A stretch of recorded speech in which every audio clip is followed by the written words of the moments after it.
శ్రోతలకు నా హృదయపూర్వక నమస్కారములు. మన శ్రోతలలో ఒక సోదరుడు ప్రశ్నను పంపడం జరిగింది.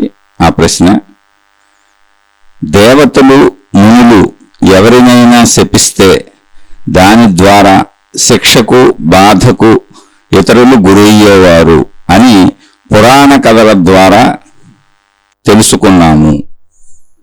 మనలను ఎవరైనా మనలాంటి ఇతర మానవులుగా ఉన్నవారు శపిస్తే లేదా శాపనార్థములు పెడితే, మనము ఎవరినైనా మనల్ని ఇబ్బంది పెట్టిన వారిపై శాపనార్థాలు పెడితే అవి వారికి తగులుతాయా? శాపం తగిలిన వారు ఇబ్బందికి గురికాక తప్పదా? దయచేసి ఈ ప్రశ్నకు సమాధానం తెలియజేయగలరు. ఇదండి వీరి ప్రశ్న. ప్రశ్నను ఒకసారి అర్థం చేసుకునే ప్రయత్నం చేద్దాం. మనకి ఆధ్యాత్మిక సాహిత్యంలో వెనక నుంచి అనేక రకాలైనటువంటి జ్ఞానబోధలు ఇతిహాసాలుగా, పురాణాలుగా, ఉపనిషత్తులుగా అనేక రకాల కథల రూపంలో రకరకాలుగా, అంటే ఎన్ని రకాలుగా మానవుడికి చెబితే అర్థమవుతుందో, ఎన్ని స్థాయిలలో జ్ఞానస్థాయి భేదాలున్న వ్యక్తులు ఉంటారు. కాబట్టి ఎన్ని జ్ఞానస్థాయిలలో, అంటే పసిబాలుల దగ్గర నుంచి అత్యుత్తమ పండితుల వరకు ఎన్ని స్థాయిలలో అర్థం చేసుకోగలిగిన వాళ్ళకి ఎలా చెబితే అర్థమవుతుందో అలా మంచిని అందించే ప్రయత్నం చేశారు. మంచి అంటే జ్ఞానము, అంటే సత్యము, ధర్మము, నీతి, నిజాయితీ. దానినే ఆధ్యాత్మికత అంటారు. ఆధ్యాత్మికత అంటే ఒక వ్యక్తి, అంటే ఆధ్యాత్మికత ఎప్పుడూ వ్యక్తిగతమే. కానీ ఒక వ్యక్తి తాను గ్రహించినటువంటి గ్రంథాల నుంచి జ్ఞానాన్ని కానీ, కథల నుంచి జ్ఞానాన్ని కానీ, పురాణాల నుంచి జ్ఞానాన్ని కానీ, ప్రపంచంలో ఉన్న ఏ మతంలో నుంచైనా బోధింపబడుతున్నటువంటి ఆ మత గ్రంథాల సాహిత్యము నుంచి దైవీపరమైన జ్ఞానమును దేనినైనా గ్రహించి తనను తాను తన అంతరంగములో సంస్కరించుకుంటూ, గుణమార్పు చేసుకుంటూ, చెడు గుణములు, చెడు స్వభావమును వదులుకుంటూ, పోగొట్టుకుంటూ, చెడు అలవాట్లను వదులుకుంటూ, పోగొట్టుకుంటూ, జీవిత పర్యంతము మంచిగానే బ్రతకటానికి తన అంతరంగములో తాను చేసుకుంటున్నటువంటి మంచి అనేటువంటి సాధన, చెడును తొలగించటము అనేటువంటి అంతరంగ సాధన, అది ఆధ్యాత్మికం. అంటే అందుకనే ఆధ్యాత్మికం వ్యక్తిగతం. బయట గ్రంథం కొన్ని కోట్ల మంది చదవచ్చు, కానీ ఎవరికి వారికి వారి అంతరంగంలో ఆ గ్రంథంలోదో, ఆ గురువు చెప్పిందో, ఆ దేవుడు చెప్పిందో, ఆ మతం చెప్పిందో, ఆ మార్గం చెప్పిందో, ఆ విధానం చెప్పిందో, ఆ పద్ధతి చెప్పిందో, ఆ పురాణం చెప్పిందో, ఆ ఇతిహాసం చెప్పిందో, ఏదైనా ఆ విషయాన్ని తీసుకొని, ఆ కథను తీసుకొని, లేదా జ్ఞానాన్ని తీసుకొని, అరే నేను ఇలా ఉండకూడదు, నేను ఇలా ఉండాలి అని తనను తాను గమనించుకొని, తనలోని చెడును పోగొట్టుకొని తాను మంచివాడుగా జీవిత పర్యంతము బ్రతికేలా ప్రయత్నించటమే ఆధ్యాత్మికత. జ్ఞానము అంటే మంచి, సత్యము అంటే మంచి, ధర్మము అంటే మంచి, ఇవన్నీ ఒకటే. సత్యం, జ్ఞానం, ఇవన్నీ ధర్మము, నీతి, నిజాయితీ అన్నీ ఒకదానికి సంబంధించినవే. ఒక్కొక్క స్థితిలో దానికి ఒక్కొక్క పేరు ఉంటుంది. ఇప్పుడు మంచిగా జీవించటం అన్నాం అనుకోండి, దయ. ఎవరి మీద దయ చూపించాం, అది మంచిగా జీవించటమే. అక్కడ ఆ పరిస్థితుల్లో అది దయని, ఒక పరిస్థితుల్లో జాలిని, ఇంకొక పరిస్థితుల్లో కరుణని, ఇంకొక పరిస్థితుల్లో ప్రేమని, ఇంకొక పరిస్థితుల్లో గౌరవం అని, అలా రకరకాల పరిస్థితులను బట్టి, సందర్భాలను బట్టి ఆ మంచితనం అనేది వ్యక్తీకరించడానికి అనేక పేర్లు ఉన్నాయి అంతే. కానీ మొత్తంగా మంచిగా జీవించటం, ఆ మంచిగా జీవించటాన్నే మహాత్ములు ధర్మము అన్నారు. ధర్మము అంటే వ్యక్తి ఆచరించేది, క్రియాత్మకమైనది. సత్యము అంటే స్థిరమైనది, శాశ్వతమైనది. సత్యం అంటే ఏంటి? ఎప్పుడూ ధర్మమునే ఆచరించవలెను, ఎప్పుడూ మనిషి మంచిగానే బ్రతకవలెను. ఇది సత్యము ఎవరికైనా, మానవ జాతి మొత్తానికి. అది మారదు. కొన్ని రోజులు మంచిగా ఉండొచ్చు, కొన్ని రోజులు చెడ్డగా ఉండొచ్చు, కొందరి దగ్గర మంచిగా ఉండొచ్చు, కొందరి దగ్గర చెడ్డగా ఉండొచ్చు, అలా మారదు. మారనిది, శాశ్వతమైనది, స్థిరమైనది, సర్వకాల సర్వావస్థల యందు ఒకే రకముగా ఉండేది సత్యము. అది మార్పుకు లోనవదు. ధర్మము అంటే సత్యమును ఆచరించేటప్పుడు క్రియాత్మకమైనది ధర్మం. అది మారుతా ఉంటుంది మనిషిని బట్టి. తండ్రి దగ్గర ఒకలా ఉంటాం, కొడుకు దగ్గర ఒకలా ఉంటాం, కూతురు దగ్గర ఒకలా ఉంటాం, భార్య దగ్గర ఒకలా ఉంటాం, భర్త దగ్గర ఒకలా ఉంటాం. అలా ఒక్కొక్క పరిస్థితిలో ఒక్కొక్కలా వ్యవహరిస్తూ ఉంటాం. ఆయా ధర్మాలను బట్టి అక్కడ ప్రవర్తిస్తూ ఉంటాం. ఆ సంబంధ బాంధవ్యాలను బట్టి ధర్మాలు ఉంటాయి. అంటే ధర్మము సత్యము వేరువేరు కాదు. సత్యము క్రియాత్మకమైతే ధర్మము, ధర్మము స్థిరమైనదైతే సత్యము. అంతే, ఇంకేం లేదు అక్కడ. దాన్నే మనం మంచి అని చెప్పుకుంటున్నాం. మంచి అంటే ధర్మం అయినా సత్యం అయినా సద్గుణాలన్నీ, మంచి క్రియలన్నీ, మంచి పనులన్నీ అంత మంచిలోకి వచ్చేస్తుంది. మొత్తం మంచి, దైవీతత్వం మొత్తం అంతా మంచి, జ్ఞానం మొత్తం అంతా మంచి, మోక్షం వరకు అంతా మంచి. కాబట్టి ఈ మంచిగా జీవించే జీవన విధానం ఎలా జీవించాలి అని ఆధ్యాత్మిక పరమైనటువంటి విషయాలను మనకు మహాత్ములు అందించారు. అవి మతపరంగా అనేక విధానాలలో అనేక మతాలను అనుసరించే వాళ్ళకే మతాలు అందించినాయి, గురువులు అందిస్తున్నారు ఆ మతాల విషయాలనే. అనేక మంది ఋషులు, మునులు, యోగులు, తపస్సంపన్నులు అంటే ఏంటి? తపస్సు అంటే తమపై తాము ప్రయోగాలు చేసుకున్నవాళ్ళు. ఎప్పుడు గుర్తుపెట్టుకోండి, తపస్సు అంటే ఏంటంటే ప్రయోగం తమ మీద తామే చేసుకున్నారు. తమ అంతరంగంలోకి తాము వెళ్ళి తమ శరీరాన్ని తాము నిగ్రహించుకుని, తమ ఇంద్రియాలను తాము నిగ్రహించుకుని, తమ మనస్సును తాము నిగ్రహించుకుని సత్యాన్వేషణ చేసి తమలోని తమ ప్రాణశక్తిని తెలుసుకున్నవారు తపస్సంపన్నులు. వాళ్లే వాళ్ళకు పొందినటువంటి ఆ ప్రాణశక్తి అనుభవం ఏదున్నదో అది ప్రాణశక్తి అని మామూలు శరీర భావనలో మనిషి అనుకుంటున్నాడు. కానీ ప్రాణశక్తి అనుభవం పొందినప్పుడు అది ప్రాణశక్తిగా కాదు, విశ్వము మొత్తము వ్యాపించి ఉన్న అనంత ఆత్మశక్తిగా అనుభవం అవుతున్నది. దానినే మేము బ్రహ్మము అని పిలుస్తున్నాము, దానినే ఆత్మశక్తి అని పిలుస్తున్నాము. ఆ స్థితి పేరు జీవన్ముక్త స్థితి, మోక్షము, ఆత్మసాక్షాత్కారము అని మహాత్ములు పేరు పెట్టి ఆ చదువును అందించారు. ఆధ్యాత్మికత అంతా ఒక చదువు లాంటిది. ఎందుకు చదువు లాంటిది? అది మనిషి గూర్చిన స్వీయ సంపూర్ణత. ఒక మనిషికి ఆ మనిషి యొక్క సంపూర్ణతని చెబుతున్నారు. శరీరపరంగా ఎలా ఉండాలి, మనోపరంగా ఎలా ఉండాలి, ప్రాణశక్తి పరంగా ఎలా ఉండాలి, ఇవన్నీ నువ్వు తెలుసుకొని మోక్షాన్ని పొందాలి. అదే నీ జీవితము. అందుకని నువ్వు జీవించేటప్పుడు శరీరపర జీవితం ఇలా జీవించాలి, ధర్మంగా జీవించాలి, మంచిగా జీవించాలి. మనస్సుని ఇలా నియంత్రించుకోవాలి, ఇంద్రియాలను ఇలా నియంత్రించుకోవాలి, కోరికలను ఇలా నియంత్రించుకోవాలి. అలా నియంత్రించుకోవటానికి అవసరమైనటువంటి సాధనలు అనేక రకాలుగా చెప్పారు. వాటి కోసం దేవుళ్ళు, దేవతలు విధానాలు ఏర్పరిచారు. అనేక రకాల నామ సంకీర్తనలు, అర్చనలు, ఆరాధనలు, పూజలు, ఆయా మతాలను బట్టి జపాలు, తపాలు, ధ్యానాలు, కొన్ని వందల వేల మార్గాలను ఎవరి స్థాయికి తగ్గట్టు వారికి అందించారు. అందరికీ ఒకే స్థాయి ఉన్నదిగా, చిన్నపిల్లల నుంచి వృద్ధుల వరకు. అజ్ఞానం అంటే అసలు ఏమీ తెలియనటువంటి బాల్య వయస్సు నుంచి, అజ్ఞానం అని కూడా అనకూడదు, ఏమీ తెలియనటువంటి బాల్య వయస్సు నుంచి పండితోత్తముల వరకు అర్థమయ్యేలా అన్ని రకాల స్థాయిలలో బోధించుకుంటూ వచ్చారు.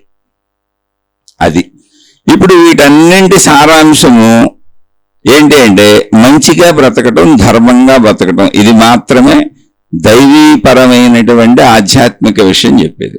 ఆధ్యాత్మికత వ్యక్తిగతమైన ఎందుకంటున్నాను? ఒక గురువు సమూహానికి చెప్పొచ్చు, ఒక మతం సమూహానికి చెప్పొచ్చు, ఒక గ్రంథం సమూహానికి చెప్పొచ్చు, ఒక దేవుడు సమూహానికి చెప్పొచ్చు, ఒక దేవత సమూహానికి చెప్పొచ్చు. అక్కడ బోధింపబడుతున్న జ్ఞాన విషయాలన్నీ సమూహాలకు బోధించవచ్చు. కానీ అది సమూహానికి చెప్పబడుతున్న విషయం అంతే. కానీ ఆధ్యాత్మికత అంటే చెప్పబడుతున్న విషయం కాదు, ఆచరింపబడే విషయం. ఆధ్యాత్మికత అంటే చెప్పబడుతున్న విషయాన్ని విని నా అంతరంగములోకి నేను వెళ్ళి నా గుణాలను చూసుకొని, నా బుద్ధులను చూసుకొని, నా ప్రవర్తనను చూసుకొని, నాలో ఉన్న ఆలోచనలను పరిశీలించుకొని, నా అహంకారాన్ని గమనించుకొని, బయట చెప్పబడినటువంటి జ్ఞాన విషయములతో నేను పోల్చుకొని చూసుకొని, బయట చెప్పబడుతున్నటువంటి దైవీపరమైనటువంటి సద్గ్రంథ విషయములతో పోల్చుకొని లోపల చూసుకొని ఆ మంచి నాలో ఉందా లేదా నేను చెడుగా ఉన్నానా అనేటువంటి విషయాలను చూసుకొని నాలో ఉన్న చెడుని ఎలా తొలగించుకోవాలి, మంచిని ఎలా పెంచుకోవాలి అని మరలా బయట చెప్పబడినటువంటి సాధనా విధానములను నేను నా అంతరంగంలో అభ్యసిస్తూ అనుష్ఠిస్తూ నేను వాటిని పాటించుకుంటూ నాలో చెడును తొలగించుకుంటూ ఇంద్రియ నిగ్రహము కలిగి శరీర నిగ్రహము కలిగి మనోనిగ్రహము కలిగి నాపై నాకు అదుపును సాధించుకుంటూ నన్ను నేను అదుపులో ఉంచుకుంటూ సన్మార్గములో మంచిగా జీవితము మొత్తము చనిపోయే వరకు గడుపుతాను. ఇది నా వ్యక్తిగతము కనుక బయట చెప్పబడేది ఎన్ని విషయాలు, ఎన్ని కోట్ల విషయాలు సమూహాలకు చెప్పబడినా ఆచరణగా ఎవరికి వాళ్ళకి వాళ్ళు వ్యక్తిగతమైనటువంటి సాధన తపస్సు చేయాలి. వ్యక్తిగత తపస్సు, నా అంతరంగ తపస్సు, నా శరీర తపస్సు, నా మనో తపస్సు, మొత్తము కాయక వాచక మానసిక అన్ని రకాల తపస్సులు చేయాలి. నేను మొత్తంగా నన్ను నేను నడుపుకోవాలి. కాబట్టి అది నా వ్యక్తిగతం, ఆధ్యాత్మికత. ఆచరణ నా వ్యక్తిగతం అయినప్పుడు ఆ ఆచరణాత్మకమైనటువంటి స్థితి పేరు ఆధ్యాత్మికత. అందుకని ఆత్మ గూర్చిన అధ్యయనం ఆధ్యాత్మికం. అంటే ఎవరి ఆత్మ? నా ఆత్మే. శరీరపరంగా నేను, మనోపరంగా నేను, ప్రాణశక్తి పరంగా నేను, మొత్తంగా నాలో చెప్పబడుతున్న అన్ని విషయాలు, అహంకారము, బుద్ధి, మనసు ఎన్ని రకాలు ఉంటే అన్ని రకాలుగా మనిషిని వివరణ ఇచ్చారు. ఒకే మనిషి యొక్క సంపూర్ణత వైపు మనిషిని నడిపించారు. ఆ సంపూర్ణత వైపు నడిపించినప్పుడు ఆ సంపూర్ణత ఏమైంది? చిట్ట చివరికంటే అనంత ఆత్మశక్తి అయింది. అది మొట్టమొదట శరీర భావంలో ఉంది. అంటే దానికి స్టార్టింగ్ శరీర భావము, దాని ముగింపు అనంత ఆత్మశక్తి. అనంత ఆత్మశక్తిలో శరీరాలు ఉన్నాయి, శరీరం కూడా ఉంది, అది ఎక్కడికి పోదు. అప్పుడు నేను అనంత ఆత్మశక్తి స్వరూపుడను, నేను అనంత ఆత్మశక్తి స్వరూపురాలను అనేటువంటి భావము నాకు కలుగుతుంది. దాంతో ముగిసిపోయింది. ఇక అది నా సంపూర్ణత. శక్తిగా నాకు నశింపు లేదు. అలానే శక్తిగా ఏకత్వ భావమే ఉంది, భేదభావం లేదు, అనేక భావం లేదు. సృష్టిలో కనపడుతున్నటువంటి భేదత్వము అక్కడ ఆ శక్తి భావంలో లేదు, కానీ సృష్టి ఉంది, ఏకత్వ భావంతో దాన్ని చూస్తాను. అందుకని ఆధ్యాత్మికత వ్యక్తిగతము, నన్ను నేను సంస్కరించుకుంటున్నాను. ఉద్ధరే ఆత్మదాత్మానం. నీ స్వీయ ఆత్మను నీ స్వీయ ఆత్మ చేత నువ్వే ఉద్ధరించుకో. అంటే నిన్ను నువ్వే ఉద్ధరించుకో. ఇది శ్రీకృష్ణ భగవానుడు భగవద్గీతలో చెప్పారు. నేను ఉద్ధరిస్తానని చెప్పలేన, నేను దానికి అవసరమైన జ్ఞానాన్ని అందించాను భగవద్గీత అనే పేరుతో. భగవద్గీతని మనం పిలుచుకున్నాం, ఎందుకంటే భగవంతుడు చెప్పాడు కనుక. అయితే ఆయన చెప్పింది అర్జునుడికి. అర్జునుడిని దృష్టిలో పెట్టుకుని అర్జునుడైనా మనమైనా సమస్త మానవాళికి ఒకటే సూత్రం. మనుషులందరికీ తత్వం ఒకటే, మనుషులందరి జీవన తీరులు ఒకటే. కాబట్టి మనుషులందరూ ఆత్మజ్ఞానాన్ని పొందొచ్చు, మనుషులందరూ అనంతాత్మస్వరూపులే అనేటువంటి దాన్ని శరీర భావన నుండి శక్తి భావన వరకు భగవద్గీతలో మొత్తంగా వివరంగా చెబుతూ ప్రయాణింపజేసి తీసుకెళ్లి అంతా చెబుతూ ఉద్ధరేదాత్మదాత్మానం అన్నారు. నిన్ను నువ్వే ఉద్ధరించుకో అన్నారు. అక్కడ ఉద్ధరేదాత్మదాత్మానం, ఉద్ధరే ఆత్మ ఆత్మానం, నీ స్వీయ ఆత్మను నీ స్వీయ ఆత్మ చేతనే ఉద్ధరింపజేసుకో. అంటే నిన్ను నువ్వే ఉద్ధరింపజేసుకో, నువ్వు ఆత్మస్వరూపుడువు. కాబట్టి ఈ ఆత్మ గూర్చిన అధ్యయనం అది. అందుకని ఆధ్యాత్మికము. ఇది ఆధ్యాత్మికత, వ్యక్తిగతం. ఇప్పుడు ప్రశ్న ఏంటి? మనం విన్నటువంటి పురాణాలు, కథలు, ఇతిహాసాలు, అనేక రకాల చరిత్రలు, అనేక మతాలలో దేవుళ్ళు గాని, దేవతలు గాని, మునులు గాని, ఋషులు గాని, యోగులు గాని, గొప్పవాళ్ళు అయిన వాళ్ళు ఎవరైనా, గురువులు గాని, మహాత్ములు గాని శాపాలు పెడితే ఎదుటి వాళ్ళు ఆ శాప ప్రభావానికి లోనైనట్టుగా ఉన్నది. అనేక కష్టాలు, బాధలు, కన్నీళ్లు పడినట్టుగా ఉన్నది. మరి ఇప్పుడు ఎవరైనా మనకు శాపాలు పెడితే ఒకవేళ అవి జరుగుతాయా? లేదు, మనల్ని ఇబ్బంది పెట్టారు, మనం వాళ్ళకి శాపాలు పెట్టాం. ఇప్పుడు మనం శాపాలను మానవులుగా మన పరిధిలో శాపనార్థాలు అంటాం. శాపాలు పెట్టేది మహర్షులు, ఋషులు, యోగులు, దేవతలు, దేవుళ్ళు. అది శాపాలు అనేది ఒక స్థాయి. మనం పెట్టే శాపనార్థాలు. ఎదుటి వాళ్ళు మన పెడతారు, మనం ఎదుటి వాళ్ళని పెడతా ఉంటాం, అంటే మనం బాధించిన వాళ్ళని. కొంతమంది ఈర్ష్య, అసూయ, ద్వేషాలతో కూడా ఎదుటి వాళ్ళు తమకే హాని చేయకపోయినా కూడా శాపనార్థాలు పెడతా ఉంటారు. వాళ్ళు నశించిపోవాలి, నాశనం అయిపోవాలి, ఎందుకంటే తట్టుకోలేరు వాళ్ళు బాగుంటే. చాలా మంది ఎదుటి వాళ్ళు బాగుంటే తట్టుకోలేరు. ఇదొక విచిత్రమైన మానవ మనస్తత్వం. అనాదిగా సృష్టిలో యుద్ధాలన్నీ దీనివల్ల జరిగిన ఈర్ష్యలు అసూయలు, ఆ ఈర్ష్యాసూయులు లోపల కుతంత్రాలు పెంచేసుకొని వాళ్ళు బాగున్నారు, అదంతా మేం పొందాలి, వాళ్ళకు పోవాలి అనేటువంటి భావనతో చేసిన ప్రయత్నాలు యుద్ధాలకు దారితీసినాయి. ఇప్పుడు కూడా కుటుంబ సభ్యుల మధ్య జరిగేవన్నీ ఈ కుళ్ళు కుతంత్రపు చర్యలే. అంటే ఈ కుళ్ళు కుతంత్రపు చర్యలన్నీ తెలిసిన వాళ్ళ దగ్గరే జరుగుతాయి, తెలియని వాళ్ళ దగ్గర జరగవు. అందుకని కుటుంబ సభ్యులు అన్నాను. ఈర్ష్యలు అసూయలు ద్వేషాలు బాగా క్లోజ్ స్నేహితులు కానీ, అంటే మొత్తంగా వాళ్ళ గురించి వీళ్ళకి తెలిసి ఉండాలి. బాగా క్లోజ్ గా ఉండే కుటుంబ సభ్యులు కానీ, కుటుంబ సభ్యులకు తెలుస్తుంది అసలు ఒకళ్ళ గురించి ఒకళ్ళు, అన్నదమ్ములు, అక్క చెల్లెళ్ళు, రకరకాలుగా సవితి తల్లులు, సవితి తండ్రులు, అలా రకరకాలుగా పిల్లలు అందరూ. ఈ తెలిసిన వాళ్ళల్లో కొంతమందికి ఎదుట వాళ్ళు బాగుంటే భరించలేని తనం ఉంటుంది. ఈ ఎదుటి వాళ్ళు బాగుంటే భరించలేని తనం అనే దాన్ని ఎంత దగ్గరగా చూశానంటే, భర్తలు బాగుంటే భరించలేని భార్యలను చూశాను. అంటే తమకంటే ఎక్కువ పేరు ప్రతిష్టలు భర్త మంచోడని పొగిడితే జనం, భర్త చాలా సున్నిత మనస్కుడను మంచోడని అంటే భరించలేని భార్యలు ఉన్నారు. భార్యలను పొగిడితే భరించలేని భర్తలు ఉన్నారు.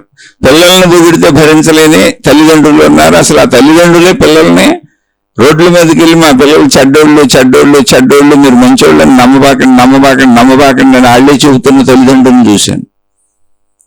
తమ తల్లిదండ్రులు చెడ్డోళ్ళు అని చెప్పి ఇబ్బందులు పెడుతున్నారు, బాధలు పెడుతున్నారని చెప్పి పిల్లల్ని చూశాను. కోర్టుల్లో 70% కేసులన్నీ సొంత కుటుంబ సభ్యుల మధ్య ఉంటాయి. 80% కేసులన్నీ మొత్తం సొంత కుటుంబ సభ్యుల మీదే ఉంటాయి. ఒకళ్ళ మీద ఒకళ్ళు పెట్టుకునే ఉంటాయి. అది ఏ రకమైన. ఇక బయటికి సంబంధించి విరోధాలు, కక్షలు, కార్పణ్యాలు, దౌర్జన్యాలు, ఆక్రమణలు ఒక 2% ఉంటాయి. అంత దారుణమైనటువంటి మానవ మనస్తత్వం. అది బయటకు కనపడదు కాబట్టి సరిపోయింది. నిజంగా మనసుకి బయటకు కనపడుతూ ఉంటే అసలు మనుషులు మృగాల కంటే భయంకరంగా కనపడేవాళ్ళు మనకి. మన అదృష్టానికి లోపల మనసులో ఏముందో కనపడకుండా శరీరాలు మాత్రమే కనపడేలా, అవి కూడా చక్కగా మేకప్లు చేసుకొని అలంకరించుకొని కనపడేలా ప్రకృతి ఏర్పాటు చేసింది. కానీ కనపడని అంతరంగంతో కనపడకుండా నువ్వు నీ లోపల ఉన్నటువంటి దుర్భావాలతో చేసే పనులకు శిక్ష ఉన్నది. అదే కర్మ సిద్ధాంతం. సృష్టి ఏం తెలియదక్కుది కాదు. ఒక మనిషికే ఎంత తెలివి ఉంటే యావత్ విశ్వాన్ని సృష్టించిన సృష్టి శక్తికి ప్లస్ ఈ మనిషి సృష్టికి కూడా కారణమైన సృష్టి శక్తికి ఎంత తెలివి ఉంటుంది, ఎంత ప్రజ్ఞ ఉంటుంది. ఒకసారి మనం కూడా ఆలోచించుకోవాలి కదా. కాబట్టి ఇక్కడ కర్మ సిద్ధాంతం వచ్చింది. ఎందుకని నువ్వన్నీ లోపల ఉంటాయి. నీ దుర్గుణాలు, నీ దుర్భావాలు, నీ దుశ్చర్యలు, నీ దుర్మార్గాలు అన్నీ లోపల ఉంటాయి. ఆ లోపల ఉన్నటువంటి నీ దుర్మార్గాలు బయటకు కనపడవు. నువ్వు నిజంగా చక్కగా నటిస్తావు, పక్కన కూర్చొని గోతులు తవ్వుతూ ఉంటావు, పైకి నవ్వుతూ ఉంటావు, ఈర్ష్యతో, అసూయతో, కుళ్ళుతో, కుతంత్రాలతో అల్లాడిపోతూ ఉంటావు. వాళ్ళకి ఎలా అయినా హాని జరగాలని లోపలే శాపనార్థాలు పెట్టుకుంటావు. వాళ్ళు వెళ్ళిపోయిన సాయనాక శాపనార్థాలు పెడతావు. లేదు, నిజంగా కొంతమంది ఇతరులను మోసగిస్తారు, మోసం చేస్తారు, ఇతరులు నష్టపోతారు. ఆ కష్టపడిన బాధలో శాపనార్థాలు పెడతారు పక్క వాళ్ళకి. మనం మానవ ప్రపంచంగా ఆలోచిద్దాం. ఇవన్నీ జరుగుతూ ఉంటాయి. ఇక్కడ కర్మ సిద్ధాంతం నీ అంతరంగం కనపడదు కనుక నువ్వు బయటికి కనపడుతున్నా, వినిపిస్తున్నా, నువ్వు వేసుకున్న మేకప్ కనపడుద్ది, నువ్వు నవ్వులు కనపడతాయి, నువ్వు బయటికి చూపిస్తున్నటువంటి నీ హావభావాలే కనపడతాయి. నీ లోపల కుళ్ళు కుతంత్రాలు కనపడవు. కానీ నువ్వు కుళ్ళు కుతంత్రపు పనులు చాటుమాటుగా చేసేస్తూ ఉంటావు. ఎదుటి వాళ్ళ నాశనం కోసం వాళ్ళని నష్టపరుస్తుంటావు, వాళ్ళని మోసం చేస్తుంటావు, వాళ్ళని అన్యాయం చేస్తుంటావు, వాళ్ళని అక్రమాలకు గురి చేసి ఎలాగోలా నువ్వు వాళ్ళని నాశనం చేస్తుంటావు. నువ్వు లాభపడటం కోసం ఎవరిని ఏదైనా చేసేస్తావు. నీకు ఏ లాభము లేకపోయినా ఎదుటి వాళ్ళు బాగుంటే చూడలేక నష్టపరుస్తావు. అప్పుడు కర్మ సిద్ధాంతం అనేటువంటి థియరీ ఉంది. ఈ కర్మ సిద్ధాంతాన్ని ఏమన్నారంటే పాపము అన్నారు. చెడు పనుల ఫలితము పాపము, మంచి పనుల ఫలితము పుణ్యము. ఏదో ఒక పని చేయకుండా నువ్వైతే ఉండడం కుదరదు. ఇక్కడ కర్మ సిద్ధాంతం అని ఎందుకు వచ్చిందంటే కర్మ చేయకుండా ఉండడం మనిషికి కుదరదు. ఏదో కర్మ చేయాల్సిందే. అసలు నువ్వు ఇక్కడ జీవించాలంటేనే శరీరం కర్మ శరీరం. అంటే కర్మ అంటే ఏంటి? గాలి పీల్చుకోవాలి, కళ్ళు చూడటం అనే క్రియం చేస్తాయి, చెవులు వినటం అనే క్రియం చేస్తాయి, ముక్కు వాసన చూడటం అనే క్రియం చేస్తుంది, నాలుక రుచిని తెలుసుకోవడం అనే క్రియం చేస్తుంది, చర్మం స్పర్శను తెలుసుకోవడం అనే క్రియం చేస్తుంది, కాళ్ళు నడుస్తాయి, చేతులు కదులుతూ పనులు చేస్తాయి, లోపల శరీర అవయవాలన్నీ పనిచేస్తూ మన బ్రతికించి ఉంచుతాయి. మొత్తం అంతా పనితీరు నడుస్తూనే ఉంటుంది. మనం గాఢ నిద్రలోకి వెళ్ళిపోయినా కూడా శరీరం బ్రతికి ఉండడానికి అవసరమైన కనీస పనులు, కనీస అవయవ పనులు జరుగుతూనే ఉంటాయి. అందుకని అసలు శరీరమే కర్మ శరీరం. ఒకవేళ మీరే ధ్యానంలోనూ తపస్సులోనూ కూర్చున్నాను, నేను ధ్యానం చేస్తున్నాను, తపస్సు చేస్తున్నానంటే అది కూడా కర్మేగా. చేస్తున్నాను అనేది క్రియ. నేను దైవ మార్గంలో ఉన్నాను, దైవక్రియలు చేస్తున్నాను అనేదంతా క్రియ. అసలు జీవించటమే క్రియ, పుట్టడమే క్రియ, జీవించటమే క్రియ, మరణం వరకు క్రియ జరుగుతుంది. ఇదంతా క్రియాత్మకమైనది. ఆ క్రియను కర్మ అన్నారు. సంస్కృత పదం కర్మ అంటే పని అని. కాబట్టి పని చేయకుండా మనిషి జీవించడం కుదరదు. పనులు ఎలా ఉంటాయి? రెండు రకాలుగానే ఉంటాయి. ఒకటి మంచి పని, రెండు చెడ్డ పని. చెడ్డ పని అంటే ఏమిటి? నీ వలన ఇతరులకు కలిగినటువంటి నష్టము, హాని, ఇబ్బంది, కష్టము ఏదైనా కానీ అది చెడు. మంచి పని ఏంటి? నీ వలన ఇతరులకు కలిగినటువంటి లాభము లేదా హాయి, సంతోషము, ఇది మంచి పని. అయితే అసలు నేను ఎవరికి మంచి చేయలేదు, చెడు చేయలేదు. నేను నా వలన ఇతరులకు మేలు లేదు, హాయి లేదు, లాభం లేదు, నా వలన నష్టము లేదు, కష్టము లేదు, ఇబ్బంది లేదు.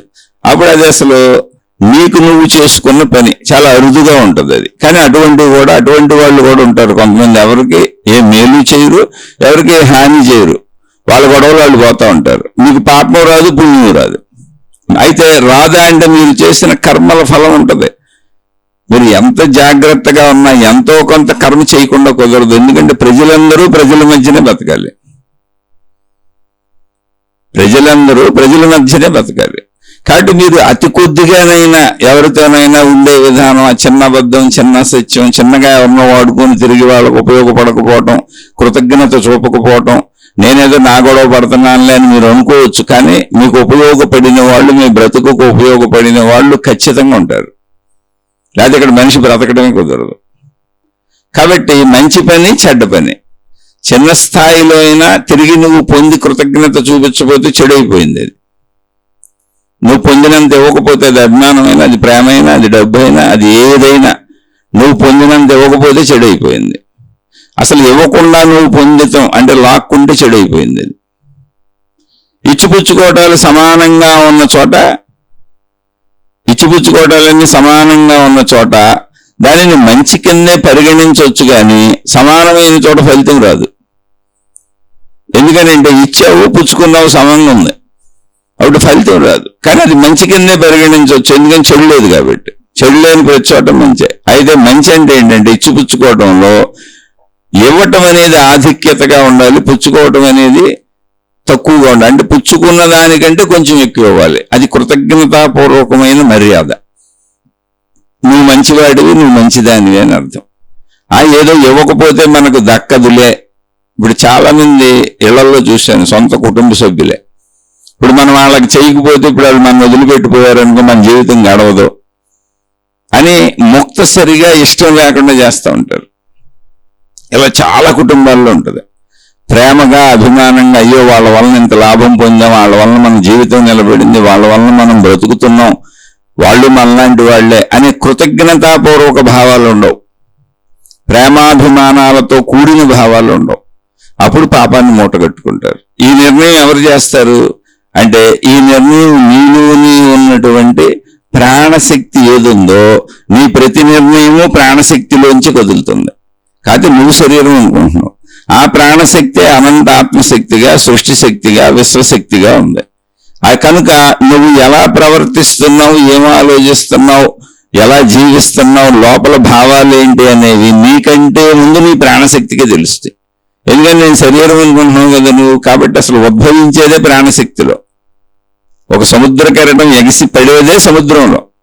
ఎగిసి పడినాక అది కెరటాన్ని నేను అనుకోవచ్చు. అలాగే నీలోనే పుట్టినాక అది నీకు తెలియచ్చు.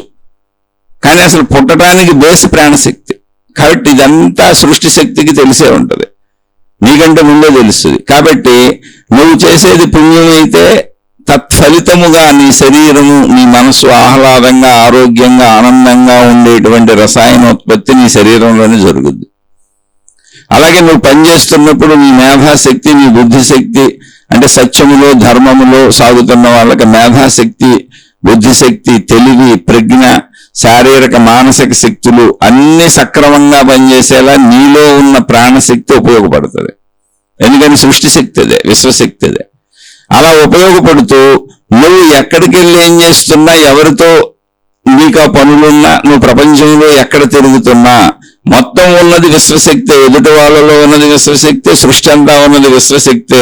కానీ శరీర భావంలో ఉన్నావు కనుక ధర్మపరులకు ఇటువైపు నుంచి ప్రయత్నిస్తున్నది విశ్వశక్తే, అటువైపు నుంచి అనుగ్రహిస్తున్నది అంటే ఫలితాన్ని ఇస్తున్నది విశ్వశక్తే. కనుక మంచి వాళ్ళకి మంచి ఫలితాలే వస్తాయి. అన్ని మొత్తం ఉన్నది విశ్వశక్తే కనుక దానికి నీ అంతరంగము తెలుసు కనుక. ఇక్కడ ఏం జరిగింది? ఇప్పుడు మన శరీరం పనిచేయాలంటే ముందు రసాయనోత్పత్తి జరగాలి. రసాయనాలు కెమికల్స్ రిలీజ్ అవుతాయి. అనేక రకాల హార్మోన్లని రకరకాల పేరులతో పిలుస్తారు. జీర్ణరసాలని హార్మోన్లని ప్యాంక్రియాస్లో ఇన్సులిన్ ఉత్పత్తి అని థైరాయిడ్ గ్రంథి అని బోల్డ్ పేర్లు ఉన్నాయి. బోల్డ్ కెమికల్స్ రిలీజ్ అవుతాయి నిరంతరం. అసలు మనం ఏలు కదపాలన్నా చెయ్యి కదపాలన్నా కాలు కదపాలన్నా చిన్న ఆలోచన కదలాలన్నా కెమికల్స్ ఉత్పత్తి అవ్వకుండా శరీరం కదలలేదు, పని చేయలేదు. ఈ కెమికల్స్ సందేశాలు మోసుకెళ్తాయి. ఈ కెమికల్స్ ఉత్పత్తి అయినవన్నీ మన రక్తంలో కలిసి తిరుగుతూ ఉంటాయి. అందుకని ధర్మపరులకి శరీరం కూడా బాగుంటుంది. అందుకని మంచి కెమికల్స్ శరీరానికి ఉపయోగపడే కెమికల్స్ రిలీజ్ అవుతాయి. అలాగే మనసు హాయిగా ఉంటుంది. ఎందుకని ధర్మపరమైన ఆలోచనలే చేశానని నాకే తెలుసు. అధర్మము ధర్మము రెండూ నాకు తెలుసు. ఎందుకని నాలోనే నాకు తెలుసుగా, నా బుద్ధి పనిచేస్తుందిగా. అలాగే ధర్మ కార్యము మంచిదైనప్పుడు ఎదుట నేను పొందడానికి ప్రయత్నిస్తున్న ప్రయత్నము కూడా ఓ మొత్తం సృష్టి శక్తే. ఎదుటున్న మనుషులు కానీ ఎదుటున్న విషయాలు కానీ ఎదుటున్న వస్తువులు కానీ మొత్తం సృష్టిలో ఉన్నదంతా ప్రాణశక్తి, నా ప్రాణశక్తి ఆత్మశక్తి సృష్టి శక్తి శక్తిగా అది ఏకమే. కనుక అది నాకు తిరిగి ఫలితాలను మంచి ఫలితాలనే ఇస్తుంది. నా శరీరపరంగా నా మనోపరంగా నా కుటుంబ పరంగా నా జీవన పరంగా మొత్తంగా నాకు అవసరమైన అన్ని విధములుగా నా ప్రయత్నాన్ని బట్టి నాకు మంచి లభిస్తుంది. అందుకని మంచి వాళ్ళకి ఎప్పుడూ మంచి జరుగుతుంది. ధర్మో రక్షతి రక్షిత. ఆ ధర్మము అంటే ఇందాక చెప్పాను, సత్యము అంటే స్థిరమైనది శాశ్వతమైనది. సత్యము ఆచరణకు వచ్చినప్పుడు ధర్మము అని పిలువబడుతుంది. ఇక్కడ చెడు చేసే వాళ్ళకి పాపములు ఆల్రెడీ పేర్లు పెట్టారు. ఇవన్నీ ఏంటి, ఎవరు పెట్టారు అంటే మనకంటే ముందు తరాల వాళ్ళు మనలాగానే ఆలోచించారు. ఆలోచించినప్పుడు వాళ్ళకి మానవ జీవన సరళి, మానవుడికి సృష్టికి ఉన్న సంబంధం, మానవుడికి సృష్టికి మధ్య సాగుతున్న మానవ జీవితంలో సాగుతున్న కర్మ సిద్ధాంతపు విధానము గమనించారు. ఎందుకంటే మానవుడి ఆయుష్ తక్కువ లేదు, 100 సంవత్సరాలు. అలా గమనించిన వాళ్ళు తరతరాలుగా అది గమనిస్తూ ముందు తరాల వాళ్ళకి ఇది సత్యమైన అందించుకుంటూ వస్తున్నారు. అదే కర్మ సిద్ధాంతం. దాన్ని తప్పుకోవడం కుదరదు. పాపము అంటే చెడు. చెడు పనులు చేసే వాళ్ళకి ఇందాక చెప్పుకున్నట్టు మొట్టమొదట తమ శరీరంలోనే కెమికల్స్ రసాయనోత్పత్తి జరుగుతుంది. అది చెడ్డది ఉత్పత్తి అవుద్ది. ఎందుకని నీ చెడు పనులు చెడు ఆలోచనలు, నువ్వు లోపల ఆలోచనలు కనపడకపోవచ్చు, భావాలు కనపడకపోవచ్చు, ఈర్ష్యలు అసూయలు ద్వేషాలు కుట్రలు కుతంత్రాలు కనపడకపోవచ్చు. నువ్వు బయటికి నటించవచ్చు. ఎందుకని కనపడేది శరీరమే, ముఖమే, నీ హావభావాలే. వాటిని నువ్వు అందంగా పెట్టొచ్చు, దాని లోపల కుతంత్రాలు పనొచ్చు. అప్పుడు నీ లోపల కుతంత్రాలకు తగ్గట్టు నీ శరీరం స్పందిస్తుంది. నీ బయట హావభావాలు ఎదుటి మనిషి నమ్ముతాడు, పాపం మోసపోతాడు. కానీ లోపల కుతంత్రాలకి నీ శరీరమే కదా కుతంత్రాలు పొందుతుంది. అందుకని నీ శరీరమే అటువంటి రసాయనోత్పత్తిని చేస్తుంది. అది చెడు రసాయనోత్పత్తి. దానివల్ల అనారోగ్యాలు వస్తాయి, అవయవాలు పాడైపోతాయి. అలాంటిది నేను చెడు చేస్తున్నానని నాకు తెలుసు కాబట్టి నా మనసు పాడైపోద్ది, నాకు భయం కలుగుతుంది. నేను ఎప్పుడు చెడు చేస్తున్నాను, ఈ చెడు ఎప్పుడు బయటపడిపోద్ది, నాదంతా చెడ్డ పనులే అని. అంటే మనసు పాడైపోతూ శరీరం పాడైపోతూ మానసిక శారీరక అనారోగ్యాలు కలుగుతూ ఉంటాయి. అలాగే ఈ చెడు చేసేటప్పుడు నేను బయట మనుషులకో బయట విషయాలకో బయట సందర్భాలకు అన్ని బయటే కదా చెడు చేస్తాను. ఈ చెడు అంతా కూడా మనుషులకే జరుగుద్ది, కానీ ఆయా పరిస్థితులను బట్టి కదా. అందుకని అక్కడ ఉన్నది మళ్ళీ ప్రాణశక్తి, నా ప్రాణశక్తి, బయట ఉన్న ప్రాణశక్తి, సృష్టి శక్తి, విశ్వశక్తి ఎదుటి మనిషిలో కానీ, ఎదుటి విషయాలలో కానీ, వస్తువులలో కానీ, ఎక్కడైనా ఎదుటి ప్రదేశాలలో కానీ మొత్తం విశ్వం అంతా ఉన్నది ఒకే శక్తి, అది నా ప్రాణశక్తి. దానికి నా చెడు సంకల్పములు తెలుసుకొనుగా నాకు చెడు ఫలితములనే తిరిగిస్తుంది. తాత్కాలికంగా నేను ఎవరినో మోసం చేసినట్టు, బాహ్యంగా ఆ మోసం చేసి నేను లాభాన్ని పొందేసినట్టు నాకు కనపడొచ్చు. అంటే నేను ఒక మోసం చేసి వస్తువుని పొందేశాను, ఒక డబ్బును పొందేశాను, ఒక విషయాన్ని పొందేశాను, ఓ అక్రమ శారీరక సంబంధపు తృప్తిని అనుభవించేశాను అని నాకు అనిపించవచ్చు. చెడు చేయటం వల్ల ఇవన్నీ పొందగలిగానని. కానీ దాని వెనకాలే అది మనలో చెడు ఆలోచన మొదలైనప్పుడే మనలో చెడు హార్మోన్లు ఉత్పత్తి అయిపోయినాయి, చెడు కెమికల్స్ ఉత్పత్తి అయిపోయినాయి, మనసు చెడు భావాలకు లోనైపోయింది. అది లోపల వాటినన్నింటినీ ఎంత జాగ్రత్తగా భద్రపరుచుకున్నా మనసు బలహీనపడిపోద్ది చెడు చేత. మనసు బలపడేది మంచి చేత. అలా మనసు బలహీనపడిపోతుంది, శరీరం అనారోగ్యాల పాలైపోద్ది. బయట నుంచి వచ్చే పరిస్థితులు కూడా చెడ్డగానే వస్తాయి. నువ్వు పొందాననుకుంటావు, కానీ పోగొట్టుకునేది ఏంటో నీకు తర్వాత తెలుస్తూ ఉంటుంది. అదంతా ఉంటుంది, పోగొట్టుకునేది కనపడతా ఉంటుంది, కాలగమనంలో వస్తూ ఉంటుంది. సీతమ్మ తల్లిని ఎత్తుకుపోయిన రావణాసురుడు పొందాను అనుకున్నాడు. రాముడు చూడలేదు, మారీచుడిని బంగారు లేడిలాగా పంపాను, ఆ బంగారు లేడి వెనకబడి రాముడు వెళ్ళిపోయాడు. రాముడు వేసి కొట్టిన బాణంతో మారీచుడు రాముడు గొంతుతో రహాలక్ష్మణ అని అరిస్తే లక్ష్మణుడు కూడా తన అన్నయ్య కోసం వెళ్ళిపోయాడు. వాళ్ళిద్దరూ మోసపోయి వెళ్ళిపోయారు, నేను బాగా మోసం చేశాను, ఒంటరిగా ఉన్న సీతమ్మను ఎత్తుకుపోయాను, కాబట్టి నేను పొందాను అనుకున్నాడు.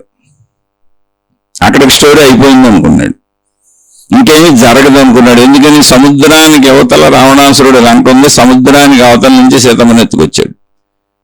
ఎవరైనా మనం అలాగే అనుకుంటాం, పక్కోడి డబ్బు కొట్టేసిన, వస్తువులు కొట్టేసిన, పక్కోడి భార్యతో ఆనందంగా గడిపిన, పక్కోడి మొగుడుతో, పక్కోళ్ళ మొగుడుతో గడిపిన, ఎన్ని తప్పులు చేసినా, ఏం చేసినా, మనిషి చేయగలిగిన అన్ని తప్పులు ఏం చేసినా అక్కడతో అది అయిపోయింది అనుకుంటాం. కాదు, అక్కడ అది మొదలైంది. ఆ విషయం మనకు తెలియదు. ఎందుకని మనం పూర్తి చేసేసాం చెడ్డ పనిని. రావణాసురుడు పూర్తి చేసేసాడు, లంకకి వెళ్ళిపోయాడు. ఇక రావణాసురుడు దొరకడం, సీతమ్మ దొరికే ఛాన్సే లేదు, జాడే తెలియదు, సముద్రానికి అవతలకి వెళ్ళిపోయారు. అది వాడి ఉద్దేశం. కానీ తిరిగి వచ్చిన రామలక్ష్మణులు సీతాన్వేషణ మొదలుపెట్టారు, వదలలేదండి. ఎందుకని ఎవరి పని వాళ్ళు చేస్తారుగా, ఎవరి ధర్మం వాళ్ళు చేస్తారుగా, వాళ్ళు ధర్మాత్ములు. ఆ అన్వేషణలో అనేక మందికి వీళ్ళు సహాయపడ్డారు, అనేక మంది వీళ్ళకి సహాయపడ్డారు. ఆ అనేక మందిలో ఒక వీరుడు దొరికాడు, ఆంజనేయుడు హనుమంతుడు అనేటువంటి వీరాధి వీరుడు ఒక ఆయన దొరికాడు. ఆయన కించిత్తు ప్రయత్నంతో ఇటు నుంచి అటు సముద్రాన్ని దాటేశాడు. అని రావణాసురుడు సముద్రాన్ని దాటగలిగిన ఘనుణ్ణి నేనే, ఇంకెవరు దాటలేరు అనుకున్నాడు. అది కూడా నాకు పుష్పక విమానాలు ఉన్నాయి. వాడు మామూలుగా ఒంటరిగా దాటి సావలేడు, పుష్పక విమానం వేసుకొచ్చాడు. ప్రపంచంలో ఎవరికి పుష్పక విమానాలు లాంటివి లేవు కనుక ఎవరు ఇటు రాలేరు అనుకున్నాడు. పని పూర్తి అయిపోయింది అనుకున్నాడు. సీతమ్మని ఎత్తుకొచ్చేసాను అనుకున్నాడు. చక్కగా అశోకవనంలో పెట్టేశాడు. ఆయనకు వార్నింగ్ ఇచ్చాడు, నువ్వు ఎప్పటికైనా మనసు మార్చుకొని నాతో ఉండాలి అని. ఇంకా స్టోరీ అయిపోయింది. ఎప్పటికైనా మనసు మార్చుకుంటుంది, వాళ్ళు కాకపోతే రేపు, రేపు కాకపోతే ఎల్లుండి, టైం ఇద్దాంలే అనుకున్నాడు. వెళ్ళి హాయిగా ఇంట్లో పడుకున్నాడు. ఎందుకని ఇటువైపు ఎవరో రాలేరు, అసలు సముద్రాన్ని దాటి ఎవరు వస్తారు. కానీ అక్కడ ఒక మహావీరుడు సముద్రాన్ని దాటి వచ్చేసాడు. సీతమ్మని చూసేశాడు, లంకంతా తగలబెట్టేశాడు, రావణాసురుడిని చూసేశాడు. రావణాసురుడు ముందే రాముడు గొప్పతనాన్ని చాటి చెప్పాడు. రామ సైన్యంలో, రాముడి దగ్గర ఉన్న సైన్యంలో నేను అతి అల్పుడును, నేను ఒక్కడినే ఇంత చేశాను, నీ లంకను తగలబెట్టేసి నీ మొత్తం చంద్రవందర చేసి గందరగోళం చేశానంటే మొత్తం రాముడు వస్తే నీ పరిస్థితి ఏంటో ఆలోచించుకుని అలాంటి వాళ్ళు ఆయన దగ్గర కోటాను కోట్ల మంది ఉన్నారు అన్నాడు. అసలు ఇవన్నీ ఒక ఎత్తు అయితే, రామచంద్రుడు బాణం ఎక్కువ పెడితే రామ బాణం ముందు అసలు నిలబడటం ఎవరి వల్ల కాదన్నాడు, చెప్పి వెళ్ళిపోయాడు. కానీ పాపం నమ్మకం కుదరదు. చెడ్డవాళ్ళకే సర్వనాశనం అయిపోయే వరకు నమ్మకం కుదరదు. అదే ప్రాబ్లం. మనలో ఉన్న చెడైనంత, నాలో ఉన్న చెడైనంత. ఎందుకని నేను చెడు చేస్తుంటే ఎవరో చూడలేదని నాకు అనిపిస్తుంది. చెడు ఎప్పుడు తాత్కాలికంగా ఆనందంగా ఉంటుంది. ఎందుకని ఫ్రీ, చెడు అంటే ఏంటి? పక్కింటోడి పిల్లలు ఫ్రీ, మనం పోషించక్కర్లా, మనం పెంచక్కర్లా, మన శృంగార కోరికలు తెచ్చుకుంటే ఆ లైన్ పోషించుకొని ఆ లైన్ పెంచుకుంటాడు. పక్కింటి మొగుడు ఫ్రీ, మనం వెళ్ళి సేవలు చేయక్కర్లా, ఏం చేయక్కర్లా, మన ఇంట్లో మన మొగుడికి మన పిల్లలకి చేసినట్టు ఏం చేయక్కర్లా, చక్కగా ఆయనతో గడిపేసి దాక్కొని రహస్యంగా మన పనులు మనం చేసుకోవచ్చు. ఇలా అనిపిస్తుంది, ఎప్పటికీ దొరకమనిపిస్తుంది. కానీ మనం మొట్టమొదటి రోజు నుంచే ప్రపంచం చూస్తుందని, అది మన ఇంట్లో వాళ్ళకి తెలిసి ఇదంతా బయటపడటానికి అందరూ ఆగుతున్నారని, కాపురాలు పోతాయి, ఎందుకు వాళ్ళ జీవితాలు పోతాయని మనుషులు ఆగుతున్నారని, ఏదో ఒక రోజుకి ఇదంతా కాలి కంపైపోద్దని, రావణాసురుడు లంకను హనుమంతుడు కాల్చినట్టు మన చెడు వ్యాపించిపోద్దని అందరికీ తెలుస్తుందని, అప్పుడు మన జీవితాలు సర్వనాశనం అయిపోతాయని మనం అనుకోం. ఎందుకంటే అలా నాశనం అయిపోయి జీవితాలు, భార్యలు భర్తలు విడిపోయిన వాళ్ళు ఓల్డ్ మంది తెలుసు నాకు.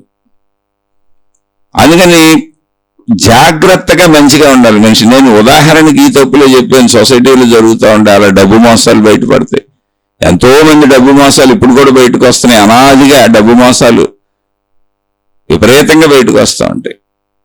ప్రపంచంలో ఎక్కువ మోసాలు డబ్బు పరంగాను శారీరక కోరికల పరంగానే ఉంటాయి. ఇంకేముంటాయి? ఈ గుర్తింపుకి అబద్ధాలు చెప్పడం, కీర్తికాంక్షకి అబద్ధాలు చెప్పడం అనేవి చిన్న చిన్న విషయాలు. ఏదో చెప్పారు చచ్చారు, దానివల్ల మనకు పెద్ద నష్టమేం లేదు. ఏదో ఆడు మంచోడని కాసేపు నమ్ముతాం, పోతాడు అంతే. కానీ నమ్మించి మోసం చేసినప్పుడు డబ్బు పోద్ది. లేదా స్త్రీ పురుష శారీరక సంబంధాలు ఎక్కువ ప్రపంచంలో జరిగేది ఇదే. సంపదలో ఏ రూపమైన డబ్బు అది, లేదా స్త్రీ పురుష శారీరక సంబంధాలు. కీర్తి కోసం కూడా అసత్యాలు ఆడతారు, కానీ దానివల్ల పెద్ద నష్టం మనకు లేదు ప్రస్తుతం. ఆడినాడు పొగుడుకొని మన చేత కూడా పొగిడించుకున్నాడు అనుకో, పోయిందే ఉంది. తెలియగా దొంగ గురువుకి సాష్టాంగ నమస్కారం చేసాం, దొంగ మాతాజీకి సాష్టాంగ నమస్కారం చేసాం అనుకో, పోయిందే ఉంది మనకి. కానీ పోవటం అంటూ డబ్బు పోగొట్టుకోవచ్చు, శీలం పోగొట్టుకోవచ్చు. అక్కడ జాగ్రత్తగా ఉండాలి. చెడు అంటే అది. ఇలా రావణాసురుడు అంటే చెడుని ఎలాంటిదంటే రావణతత్వమే చెడు చేసేవాళ్ళు అందరూ, దొరకము అని.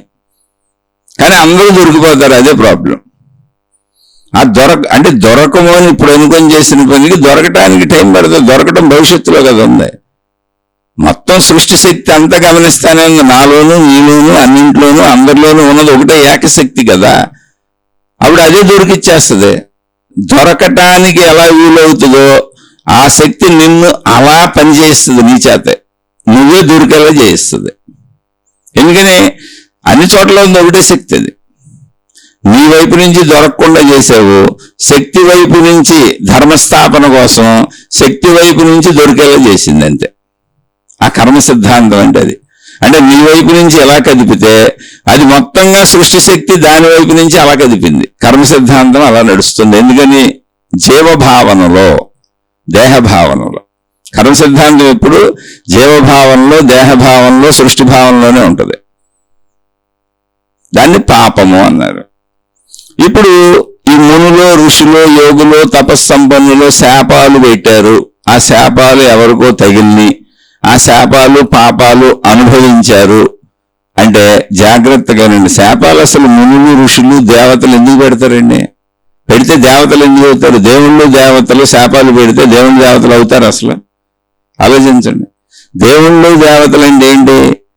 అత్యుత్తమమైనటువంటి మంచి, అంటే ఇవ్వటమే తప్ప తీసుకోవటమే అవసరం లేని వాళ్ళు అసలు అవసరతే లేదు వాళ్ళకి. సంపూర్ణ తత్వం వాళ్ళు. అంటే మొత్తం సంపూర్ణంగా నిండిపోయి ఉన్నారు మంచితో, వాళ్ళకి ఏ అవసరత లేదు. వాళ్ళు శాపాలు ఎందుకు పెడతారు? శాపాలు పెట్టారు అనేటువంటిది వచ్చింది. శాపాలు పెట్టారు.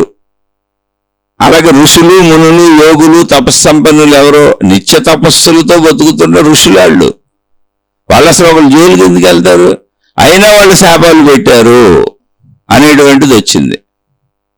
ఆ శాప ఫలితాలు ఫలానా వాళ్ళు అనుభవించారు అన్నప్పుడు ఎవరికి శాపాలు పెట్టారు అది చూడాలి. అంటే దుష్టులకు పెట్టారు, అకారణంగా వాళ్ళ మీద దాడులు చేస్తున్న వాళ్ళకు పెట్టారు ఈ శాపాలు పాపాలు. అందరికి పెట్టల. అంటే ఉదాహరణకి, ఒక చిన్న ఉదాహరణకి పరీక్షిత్తు మహారాజు, అంటే మనం ఇప్పుడు ఉన్న పురాణాల్లో అన్ని ఉదాహరణలు తీసుకోలేంగా, కొన్ని తీసుకుందాం. పరీక్షిత్తు మహారాజు చాలా మంచి ఆయన, పరీక్షిత్తు మహారాజు పాండవుల వంశస్థుడు. ఆయన్నే కృష్ణ భగవానుడు కాపాడాడు. అశ్వత్థామ పాండవ వంశ నాశనం అయిపోవాలని బ్రహ్మాస్త్రం వేశాడు. ఇంకా వాళ్ళ వంశంలో పాండవులందరూ ఉన్నారు. పాండవ వంశస్థుడుగా ఉత్తర గర్భంలో పరీక్షిత్తు మహారాజు ఉన్నాడు. అంటే అభిమన్యుడు కొడుకు అర్జునుడు మనవడు. అయితే ఆయన పేరు పరీక్షిత్తు మహారాజు కాదు, ఆయనకి వేరే పేరు పెట్టారు. కానీ ఆ పేరు ఎందుకు వచ్చిందో చెబుతాను. సరే, అది గమనించినటువంటి కృష్ణ భగవానుడు బ్రహ్మాస్త్రానికి ఎదురు ఎవరు ఇవ్వలేరు, ఇక తప్పదు. అది గమనించినటువంటి కృష్ణుడు ఉత్తరొచ్చి కాళ్ళ మీద పడి వేడుకుంది. అందరూ వేడుకున్నారు.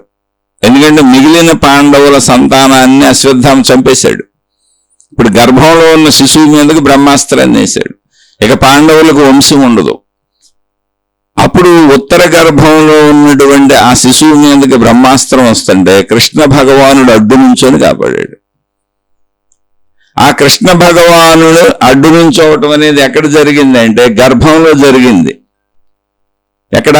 ఉత్తర గర్భంలోకి కృష్ణ భగవానుడు సూక్ష్మ రూపంలో ప్రవేశించి విష్ణువుగా అడ్డం నుంచున్నాడు. వస్తున్న శక్తి ఏంటి? బ్రహ్మశక్తి, బ్రహ్మము యొక్క శక్తి. ఆ బ్రహ్మం ఎవరు? విష్ణువే. అందుకని ఆయనలో లీనమైపోయింది. ఆ శక్తి ఆయనలో లీనమైపోయింది, పరీక్షిత్తు మీదకి వెళ్ళలేదు. అది మళ్ళీ కృష్ణుడు బయటకు వచ్చాడు మామూలుగా. అంటే సూక్ష్మ శరీర విధానంలో జరిగింది. అదేంటి మహిమల మాయన నడకండి, కథలోని సారాంశాన్ని మంచిని తీసుకుందాం. అయితే గర్భంలో తనకు అడ్డం నుంచొని ఎవరో మహాపురుషుడు తనకు దర్శనమిచ్చాడు. బ్రహ్మాస్త్రం వస్తుందని పరీక్షిత్తుకు తెలియదుగా, కానీ ఒక మహాత్ముడు మహాపురుషుడు దర్శనాన్ని చూశాడు లోపల. ఆయన శ్రీకృష్ణ భగవానుడు విష్ణువుగా గర్భంలో నిలబడటాన్ని చూశాడు. ఆయన ఏం చేశాడు? పరీక్షిత్తుకి అడ్డంగా నిలబడి బ్రహ్మాస్త్రాన్ని స్వీకరించాడు ఆయన. కానీ అక్కడ విష్ణువుని ఆయన దర్శించాడు. తర్వాత పరీక్షిత్తు పుట్టాడు. పుట్టిన తర్వాత తాను దర్శించిన రూపము ఎక్కడైనా కనబడుతుందా అని పసితనం నుంచి ఆయన పరీక్షించుకుంటూ చూస్తున్నాడు, ఎవరు కనపడినా ఎవరినైనా. అందుకని అందరినీ పరీక్షగా చూస్తున్నాడు గనక పరీక్షిత్తు అని పేరు పెట్టారు ఆయన. అలా పిలిచారు. ఆ పేరుతో పాపులర్ అయ్యాడు ఆయన, కానీ ఆయనకు ఒరిజినల్ పేరుంది. అటువంటి పరీక్షిత్తు మహారాజు పాండవుల వంశస్థుడు, ఎంతో ఉన్నతుడు, మంచి సత్పరిపాలన చేశాడు ఆయన. అయితే ఆయన ఒకసారి వేటకెళ్ళినప్పుడు శమీక మహర్షి ఆశ్రమం వైపు వెళ్ళాడు. సరే, అక్కడ ఏదో వేటాడుతూ వెళ్ళినప్పుడు ఆ సందర్భం అనేక రకాలుగా చెబుతారు. ఒక రకం మనం మాట్లాడుకుందాం. వెళ్ళినప్పుడు ఆయనకి ఏదో దాహం అయింది. ఆయన రాజభటులను దాటుకుంటూ వెళ్ళిపోయాడు. ఎప్పుడు రాజు అందరితో కలిసి వెళ్తాడు, ఆయన సైన్యం ఉంటది. కానీ వేట యొక్క ఆసక్తి చేత జంతువును వేటాడుతూ లోపలికి దూరంగా వెళ్ళిపోయాడు. సైనికులు వేరైపోయారు, ఈయన వేరైపోయాడు. ఆయనకి దగ్గరలో ఒక ఆశ్రమం కనపడింది. ఆ ఆశ్రమ ప్రదేశానికి వెళ్ళాడు. అయితే ఆశ్రమంలో ఎవరు లేరు. అక్కడ ఉన్న బాలురు, అక్కడ ఉన్న వాళ్ళందరూ పనుల మీద అటు ఇటు వెళ్ళారు, ఏదో పొలాలు ఏరుకోవటానికి, ఆ కాయగూరలు ఇటు. అక్కడ శమీక మహర్షి ధ్యానం చేసుకుంటున్నారు, తపస్సులో ఉన్నారు. ఆయనకి అసలు బయట సందడి ఏం వినపడతలేదు. ఓ రాజు వచ్చాడు, ఆ గుర్రపు డెక్కల చప్పుడు గాని, రాజు వచ్చింది గాని ఏం తెలియదు ఆయనకి. ఆయన సమాధి స్థితిలో లీనమై ఉన్నాడు శమీక మహర్షి. పరీక్షిత్తు మహారాజు మామూలు మనుషులు మనకి మాట్లాడితే వినపడదని మనకు తెలియదుగా, మనం ఆ సాధన చేయలేదుగా. అందువలన సామాన్య మానవుడు వలె సామాన్య ధోరణిలో పరీక్షిత్తు మహారాజు ఆయనను దాహానికి నీళ్లు అడిగాడు. ఆయన్ని ప్రశ్నించాడు, మాట్లాడిచ్చాడు. ఆయనకి వినపట్టలేదు, ఆయన సమాధి స్థితిలో ఉన్నాడు. అదేం మామూలు మనుషులకు తెలియదు. ఈయన కావాలని ఎలా కూర్చున్నాడు అనేటువంటి ఉద్దేశంతో కోపం వచ్చి ఆయన అవమానపరచడానికి ఏం చేయాలో తెలియదు. ఆయనేమో నిశ్చలంగా కూర్చున్నాడు. తెలియక అటు ఇటు చూస్తే దూరంగా ఒక పాము చచ్చిపోయి పడిపోయి ఉన్నది. అక్కడ చచ్చిపోయిన పాము ఉంది. దాన్ని తీసుకొచ్చి ఆయన మెడలో పడేసి వెళ్ళిపోయాడు కోపంతో. అంటే ఎంత మాట్లాడించినా సమాధానం చెప్పలేదని. సరే, అయిపోయింది, ఏదో వెళ్ళిపోయాడు. ఆయన కోపం తగ్గిపోయింది, ఆయన ఇంటికి కూడా వెళ్ళిపోయాడు. ఇంకా ఆయనకి తెలియదు అక్కడ స్టోరీ, తర్వాత స్టోరీ. తర్వాత కాసేపుడికి ఏదో పొలాలు ఏరుకోవటానికి, ఇంటికి అవసరమైన వాటిని అడవుల్లోంచి తెచ్చుకోవటానికి వెళ్ళినటువంటి శమీక మహర్షి కొడుకు తన మిత్రులతో కలిసి వచ్చాడు. అతని పేరు శృంగి. అతను చూశాడు, తండ్రి ధ్యాన స్థితిలో సమాధి స్థితిలో ఉన్నాడు. అది అక్కడ వాళ్ళందరికీ అలవాటు. మునులు ఋషులు వాళ్ళ పిల్లలు వాళ్ళ భార్యలు అందరూ తపస్సులు చేసుకుంటారు ఇంటి పనులు చేసుకొని. కాబట్టి వాళ్ళకి అది ఆశ్చర్యకరమైన విషయం కాదు అసలు. అటువంటి వాతావరణాన్ని ఎవరు పాడు చేయరు కూడా. అందరూ వాళ్ళకి సహాయం చేస్తారు, సపోర్ట్ చేస్తారు. చూస్తే తన తండ్రి మెడలో ఎవరో చనిపోయిన పాముని వేసేళ్ళారు. అప్పుడు ఆ శృంగికి కోపం వచ్చింది.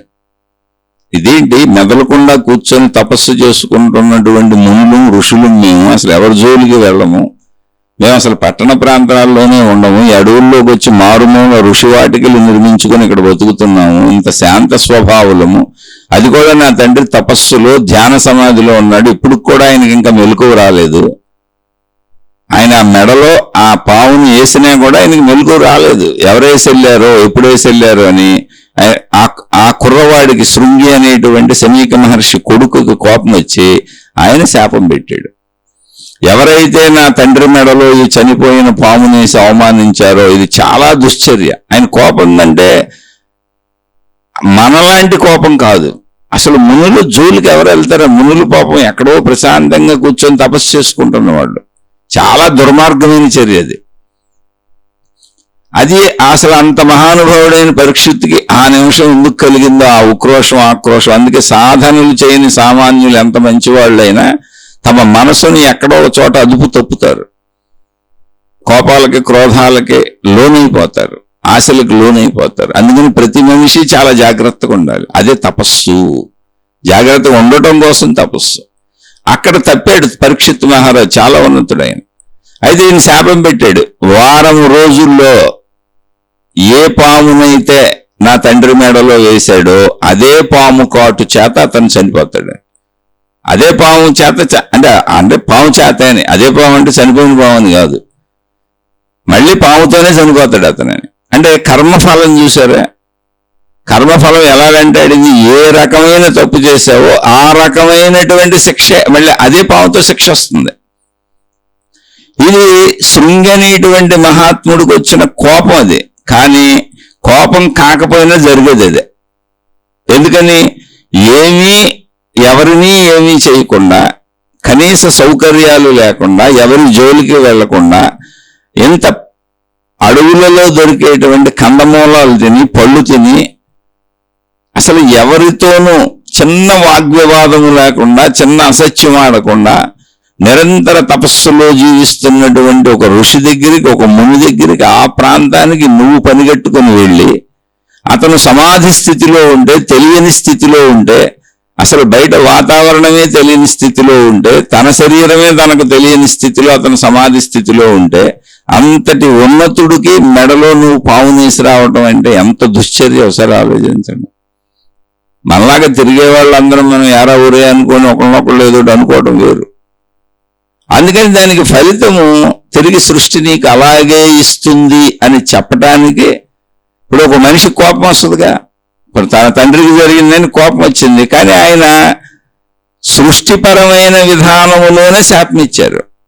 ఎవరు చేశాడో అతను, ఎలా చేశాడో అలా. పాముని మెళ్ళ వేశాడు కనుక పాముతోనే చనిపోతాడు. ఎందుకని అంతటి అవమానం ఒక మహాత్ముడికి కలిగించటం నిజంగా మహాత్ముడికి అవమానం కాదది. కానీ తండ్రి పట్ల ఉన్నటువంటి తనయుడి యొక్క భక్తి, తనయుడికున్న ప్రేమ, తన తండ్రిని అవమానించాడు అని ఉంటుందిగా మీరు కుటుంబ సభ్యులకి. అలా కుటుంబ సభ్యుల ముందు అవమానించకూడదు. అహంకారం బెటరేగిపోయిన పనులు చేస్తుంటాం. ఎవరి ముందు అవమానించకూడదు, వాటి ఫలితాలు ఉంటాయి. అందుకని అక్కడ అది కర్మ సిద్ధాంతాన్నే సూచిస్తున్నది. యథాతథంగా అక్కడ చూడండి ఎలా ఉంది, పావుని వేసాడు కనుక పావుతో చనిపోతున్నాడు. కానీ శాపం ఆయన పెట్టినట్టుగా ఉంది. ఇక్కడ శాపం కాదు, ఆయన రియాక్షన్ అది. ఆయన ఒకవేళ శాపం పెట్టకుండా క్షమించి ఉన్నా కూడా అదే జరుగుతుంది. ఎందుకంటే దానికి ఫలితం ఏది? అందులో సామాన్యుడు కాదు, మహర్షి, యోగి, సమాధి స్థితిలో ఉన్న యోగి. అంటే ఎవరితో నువ్వు ఎంత పెట్టుకున్నావో ఫలితం కూడా అంతే ఉంటుంది. అంటే ఇప్పుడు మనం చూడండి, రోడ్డు మీద వెళ్తున్నటువంటి ఒక సామాన్య వ్యక్తితో గొడవ పెట్టుకున్నాం అనుకోండి, వాడు తిరిగి అంతే ఎత్తులో గొడవ పడతాడు. అదే మనం రోడ్డు మీద వెళ్తూ రక్షణగా ఉన్నటువంటి ఒక పోలీస్ ఆయనతో గొడవ పెట్టుకున్నాం అనుకోండి, తిరిగి మనకు ఫలితం ఇంకా ఎక్కువ ఉంటుంది. ఎందుకని ఆయన స్థాయి వేరు. అదే ఒక రోడ్డు మీద వెళ్ళి ఒక మంత్రి గారితో పెట్టుకున్నాం అనుకోండి, ఆయన స్థాయి వేరు, ఇంకా ఎక్కువ గొడవ ఉంటుంది. అదే వెళ్ళి సీఎం గారితో పిఎం గారితో పెట్టుకున్నాం అనుకోండి, ఇంకా ఎక్కువ ఉంటుంది మనం అనుభవించే కర్మ. అంటే నువ్వు ఎదుట ఏ వ్యక్తితో ఎలా పెట్టుకుంటున్నావు, ఎవరికి ఎంత చెడు చేస్తున్నావు అనే దాన్ని బట్టి నువ్వు తిరిగి అనుభవించేది ఉంటుంది. అంతటి మహాత్ముడిని, సమాధి స్థితిలో ఉన్న మహాత్ముడిని అవమానించడానికి ఇంకా నువ్వు బ్రతకడానికి లేదు. అంతే, మరణానికి సమయం వారం రోజులే అంతే, అదే పాము కాటుతో.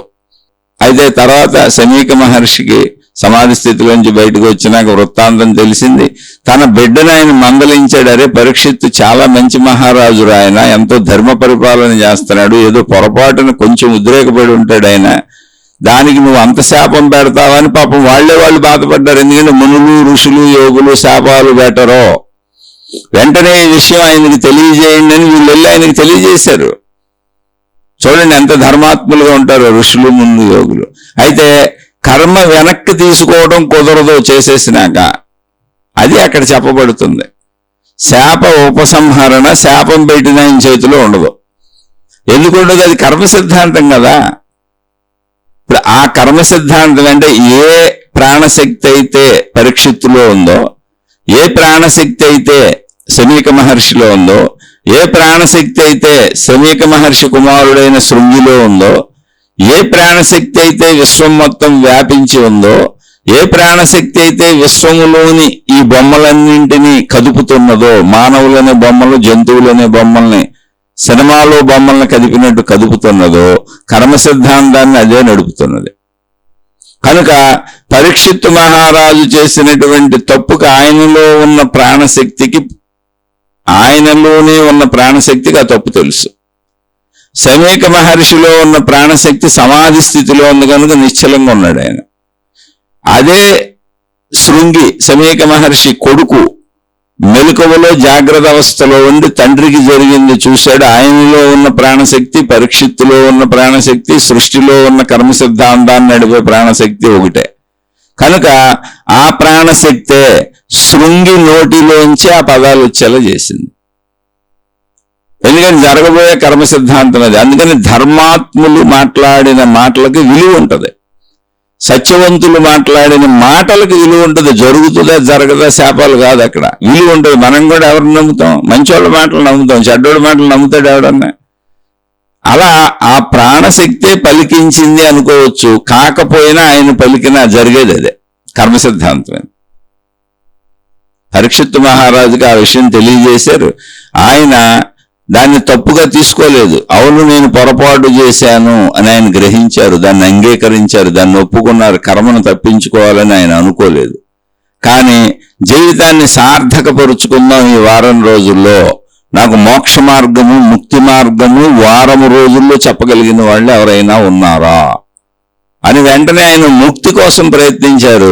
తన రాజ్యాన్ని తన కుమారుడైనటువంటి జనమేజయుడికి అప్పగించేశారు, పట్టాభిషేకం చేసేశారు. తాను మరణానికి సిద్ధమైపోయారు. ఎందుకని తప్పు చేసినప్పుడు శిక్షను అంగీకరించాడు ఉత్తముడు. అతను అంగీకరించకపోయినా ఆ శిక్ష పడుద్ది, కానీ దుఃఖంతో అనిపిస్తారు. ఇప్పుడు రావణాసురుడు అంగీకరించకుండా చచ్చిపోయాడు, పరీక్షిత్ అంగీకరించి ముక్తిని పొందాడు. అప్పుడు మళ్ళీ ఈ మునులే, ఈ శృంగి, ఈ శమీక మహర్షి, ఇటువంటి ఋషులు మునులు యోగులు తపస్సంపన్నులు అందరూ ఆయన దగ్గర కూర్చొని ఆయనకి మోక్షం పొందడానికి దారేంటి, చనిపోయే లోపల ఆయన ముక్తిని పొందేయాలి, మోక్షం పొందేయాలి వారం రోజుల్లో. అంతటి ఘనుడు ఎవరున్నారు? వారం రోజుల్లో చెప్పగలిగి మోక్షదారి చూపగలిగినటువంటి ఘనుడు కావాలి. ఎవరున్నారంటే వ్యాస మహర్షి కొడుకు సుఖమహర్షి ఉన్నాడు అని అందరూ సుఖమహర్షిని ప్రార్థించగా ఆయన అక్కడికి వచ్చి వారం రోజుల్లో భాగవతము చెప్పాడు. పరీక్షిత్తు మహారాజుకి భాగవతం అక్కడే వచ్చింది. వారం రోజులు అది వెంట కూర్చున్నాడు ఆయన, చక్కగా మోక్షాన్ని పొందేశాడు. ఇప్పుడు ఏమైంది? శాపము చేసింది తప్పే, ఫలితముగా శాపం వచ్చింది, శాప ఫలితముగా మరణం వచ్చింది. మరణం ఎప్పటికైనా తప్పదు, కానీ ఆ శాపం ఆయనకి ముక్తినిచ్చింది. ఎందుకంటే మంచోడు కనుక మోక్షాన్ని పొందాడు. ఆయన దుఃఖంతో చనిపోలా, బాధతో చనిపోలా, చావు ఎప్పటికైనా తప్పదు. కనుక ఇక్కడ మంచి వాళ్ళకి అప్పుడప్పుడు జరిగేటువంటి శాపాలు పాపాలు చిన్న చిన్నవి వాళ్ళని సన్మార్గంలో తీసుకెళ్లి అసలు దారిలో పెట్టేస్తాయి. పరీక్షిత్తు మహారాజుకి జరిగింది అది, మోక్షం వచ్చింది ఆయన. ఇంకా అంతకంటే లాస్ట్ టైం లేదు మనిషికి. మోక్షం అనేది వచ్చేసింది ఆయనకి. ఏ మునులు ఋషులైతే ఆయనకి శాపం పెట్టారో ఆయన మంచోడని గుర్తించి అదే మునులు ఋషులు యోగులు ప్రార్థించి సుఖమహర్షిని తీసుకొచ్చి మోక్షం వచ్చేలా ఆయనకి మొత్తం భాగవతం చెప్పించారు. అందరూ అక్కడ కూర్చున్నారు ఆయన చుట్టూ, అందరూ వారం రోజులు ఆయనతోనే ఉన్నారు. ఆయన మోక్షాన్ని పొందాడు. అందుకని సత్పురుషులు పొరపాటున ఎప్పుడైనా చిన్న చిన్న ఆవేశాలకు లోనైనా అది కూడా వాళ్ళకి మేలే చేస్తుంది. ఎందుకంటే ధర్మో రక్షతి రక్షిత. అయినా చేయకూడదు, దాని ఫలితం శాపం పాపం ఇది. అందుకని పాపాలు శాపాలు ఎవరికి అంటే ఎవడైతే చెడు చేస్తాడో ఆ పాపమే శాపంగా వాడి మీదకి వస్తుంది.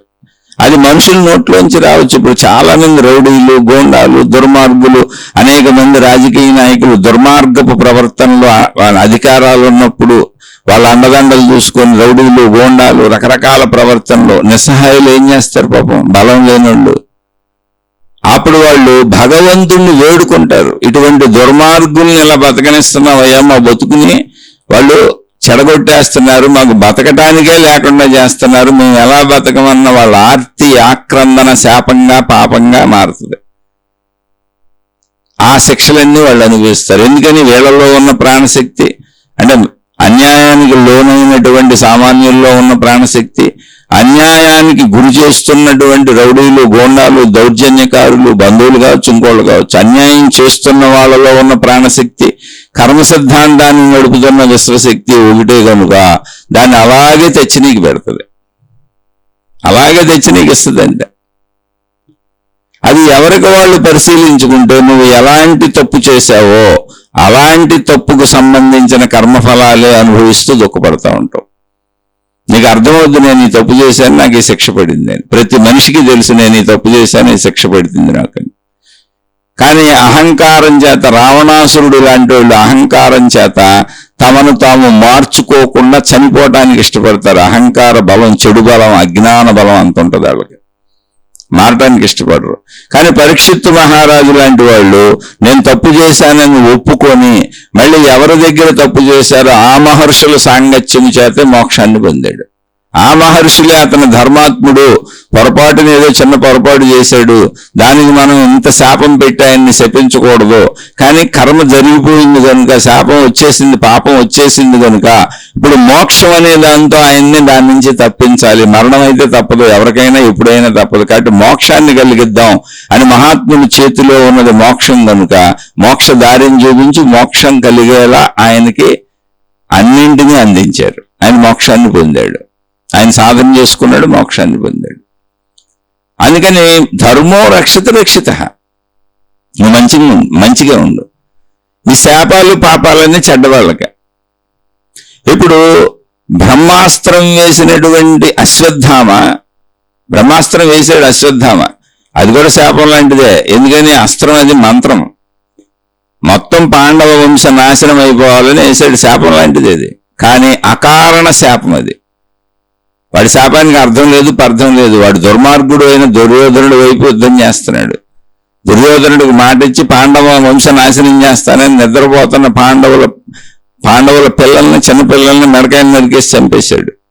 ఇంకా పాండవులు బతికున్నారు, ఇంకా పాండవ వంశం ఉంది, ఉత్తర గర్భంలో ఉన్నాడని పాండవ వంశ నాశనం అని చెప్పి బ్రహ్మాస్త్రాన్ని మంత్రించి అభిమంత్రించి అక్కడ వేసాడు. అది అసలు అస్త్రం ఎదురుగా వేసింది కాదు, అది గ్రహించింది కృష్ణుడు, గ్రహించి చెప్పాడు కృష్ణ భగవానుడు.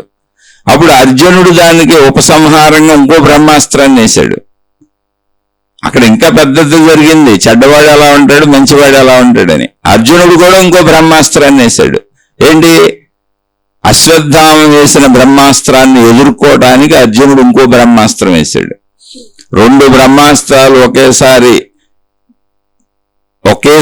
ఒకే టైంలో ఒకదానికి ఒకటి పోటీగా వదలబడితే, ప్రయోగించబడితే మొత్తం యూనివర్స్ నాశనం అయిపోద్ది. వాటి తీవ్రత అది గ్రహించిన మునులు, ఋషులు, యోగులు అందరూ వచ్చేసి అర్జునుడి దగ్గరికి వచ్చారు. అర్జున, ఏంటయ్యా ఎంత పని చేశావు, నీకు తెలుసు కదా రెండు బ్రహ్మాస్త్రాలు ఒకేసారి వేయకూడదని, నువ్వు ఎలా వేసేసావు, ముందు ఉపసంహరించుకోమన్నారు. వెంటనే అర్జునుడు ఉపసంహరించుకున్నాడు, పెద్దల మాట విని. అయితే ఆ విషయం అశ్వత్థామకు కూడా చెప్పారు. వాడు చెప్పాడు, నాకు వేయటమే వచ్చి ఉపసంహరించడం రాదు అని. దుర్మార్గులు ఇలా ఉంటారు. ఎందుకంటే చెడు కార్యం చేసేసినాక దాన్ని సర్దుకోవటం ఎలా కుదురుతుంది? అక్కడ నేర్చుకోవాల్సిన నీతి ఏంటంటే, చెడు కార్యం చేసేసాం, సర్దుకోవటం ఎలా కుదురుతుంది? నాకు ఉపసంహరించడం రాదన్నాడు. అర్జునుడు ఉపసంహరించాడు. నాకు వెయ్యాలని లేదు, రక్షణ కోసం వేసుకున్నాను అంతే, నాకు అసలు అది ప్రయోగించాలనే లేదు. కానీ మీరు చెప్పారు కాబట్టి మేము నశించిపోయిన పర్వాలేదు, నేను ఉపసంహరిస్తున్నాను, ప్రపంచ నాశనం జరగకూడదని ఉపసంహరించాడు. అప్పుడు ఎవరు రక్షించారు? నువ్వు మంచిగా ఉంటే భగవత్ శక్తి అర్జునుడి కుమారుణ్ణి, అర్జునుడి వంశస్థుడిని, పాండవుల వంశస్థుడిని ధర్మము రక్షించింది, దైవశక్తి రక్షించింది. కృష్ణ భగవానుడి రూపంలో ఉన్న దైవశక్తి రక్షించింది, భగవత్ శక్తి రక్షించింది. అందుకని ఎంతటి వాడు నీకు ఉపద్రవం పెట్టినా, నువ్వు తలపెట్టినా, నువ్వు ధర్మంగా ఉండు, నీకు రక్షణ దైవమే. అదే ధర్మం రక్షతి రక్షిత. ధర్మం వేరు, దైవం వేరు కాదు. అందరిలో ఉన్న ప్రాణశక్తి ఒకటే, మొత్తం సృష్టి శక్తి ఒకటే, మొత్తం విశ్వశక్తి ఒకటే. కర్మ సిద్ధాంతాన్ని నడిపేది కూడా అదే, ఏకశక్తే. కాబట్టి నీకు రక్షణ నీకు ఎప్పుడు ఉంటుంది, దుష్టులకు శిక్షణ ఎప్పుడు ఉంటుంది. ఇలా శాపాలు పాపాలు అనేవి తప్పుడు వాళ్లకు ఉంటాయి. ఇప్పుడు మనం మంచి వాళ్ళు అయ్యిండి మన మీద పడి అందరూ ఏడుస్తూ ఈర్ష్యతో, అసూయతో, ద్వేషంతో, కుట్రలతో, కుతంత్రాలతో మనకే ఎవరైనా శాపాలు పాపాలు పెట్టారు అనుకుందాం. మనం మంచివాళ్ళం, మనం చెడ్డవాళ్ళం కాదు. దీనికి ఉదాహరణ కూడా చెబుతా. శ్రీరామచంద్రుడు మంచివాడు, కానీ కైకమ్మ ఏం చేసింది? రాముడు వనవాసానికి వెళ్ళిపోవాలి, నా భరతుడైన నా కుమారుడికి రాజ్యం ఇవ్వాలి, రాముడు ఎక్కడుంటే భరతుడు రాజ్యం తీసుకోడు కనుక రాముడు వనవాసానికి వెళ్ళిపోవాలని శాపమే కది. ఆ శాపం లాంటిదే. అంటే సరే అని రాముడు వెళ్ళిపోయాడు, రాముడికి ఏం నష్టం జరిగింది? రాముడు వెళ్ళిపోయాడు, తన భార్యను తీసుకెళ్ళిపోయాడు, ఆయనకి ఏ నష్టం? నష్టం అంటే ఏంటి? ఇక్కడ ఉన్న సుఖభోగాలు లేవు అంతే. సుఖభోగాలు ఏముంది? నా కుటుంబం బాగుంటే చాలే, నా తమ్ముడు పరిపాలించుకుంటాడు, ఎవరైతే ఏముంది, గొడవలో గోడలో ఎందుకు, సొంత కుటుంబంలో ఈ కలహాలు ఎందుకు అని వెళ్ళిపోయాడు ఆయన. కానీ అడిగింది ఎవరు? సవతి తల్లి. సరే వెళ్ళిపోయాడు ఆయన, అందరూ బాగుంటారులే. అలా మన మీద కుట్రలు కుతంత్రాలు మన కుటుంబ సభ్యులు చేయొచ్చు, మన బంధుమిత్రులు చేయొచ్చు, మన స్నేహితులు చేయొచ్చు, మనకి ఎవరైనా ఆ సంబంధ బాంధవ్యాలు ఉన్నోళ్ళు మన మీద ఏ రకమైన మోసమైనా చేయొచ్చు, మనం మంచోళ్ళు అయి ఉంటే. కానీ రాముడికి హాని జరిగిందా? కైకకు హాని జరిగిందా? కైకమ్మకు హాని జరిగింది. భర్త చనిపోయాడు, వైధవ్యాన్ని పొందింది. రాముడికి అసలు ఆ విషయం కూడా తెలియదు, అడవిలో ఉన్నాడు ఆయన, వెళ్ళిపోయాడు ఆయన. రాజ్యాన్ని తీసుకుంటాడు అనుకున్న తన కొడుకు రాజ్యాన్ని తీసుకోకుండా భరతుడు అనేటువంటి వ్యక్తి తన తల్లిని చంపడానికి కత్తిని తీశాడు. దుర్మార్గురాలా, అన్నయ్యని అడవులకు పంపుతావా, నాన్న చావుకి కారణమవుతావా, ఎంతటి దౌర్భాగ్యపు కోరిక నేను కోరుకుంటానా? అన్నయ్య రాజ్యం పరిపాలిస్తే నేను భటుడిలా, సేవకుడిలా ఆయన సేవ చేసుకుంటాను, కానీ అన్న రాజ్యాన్ని లాక్కొని నేను ఆ సింహాసనం మీద కూర్చోవాలని కోరుకుంటానా? అటువంటి వాడినా నేను? నీకు శిరచ్ఛేదమే శిక్షని కత్తి తీసి ఆగిపోయాడు. ఎందుకు ఆగిపోయాడు తెలుసా? అప్పుడు ఏం చెప్పాడు తెలుసా ఆయన? నేను ఒకవేళ నిన్ను చంపేస్తే తల్లిని చంపినటువంటి తల్లిని గౌరవించాలనేది నా అన్న సిద్ధాంతం, ఎవరినైనా గౌరవించాలనేది రాముడనే నా అన్న సిద్ధాంతం, అందులో తల్లిని గౌరవించాలనేది ఇంకా నా అన్న సిద్ధాంతం. ఆ గౌరవంతోనే వెళ్ళిపోయాడు. ఇప్పుడు నిన్నేమైనా చేశాననుకో, నీకు హాని చేశాను, నిన్ను శిక్షించాను అన్న భావనతో నాతో మాట్లాడటం మానేస్తాడేమో, నన్ను దూరం పెడతాడేమో.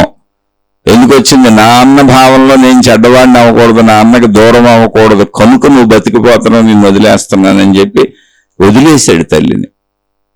అంతటి కోపం భరతుడికి వచ్చింది, ఎందుకంటే అంత దుర్మార్గం తన అన్న పట్ల ప్రవర్తించారని. ఆయన కూడా తపోమయ జీవితాన్ని, వనవాస కాలాన్ని అంతఃపురంలో గడిపాడు. రాముడిని అడిగి రాముడు పాదుకులు తెచ్చుకొని సింహాసనం మీద పెట్టి రాముడే రాజ్యం చేస్తున్నట్లుగా, తాను బంటుగా అక్కడ రాజ్యానికి కాపలా ఉన్నట్లుగా శ్రీరామచంద్రుడు తిరిగి వచ్చే వరకు ఉన్నాడు. ఎంతటి వైభవం రాముడికి వచ్చింది!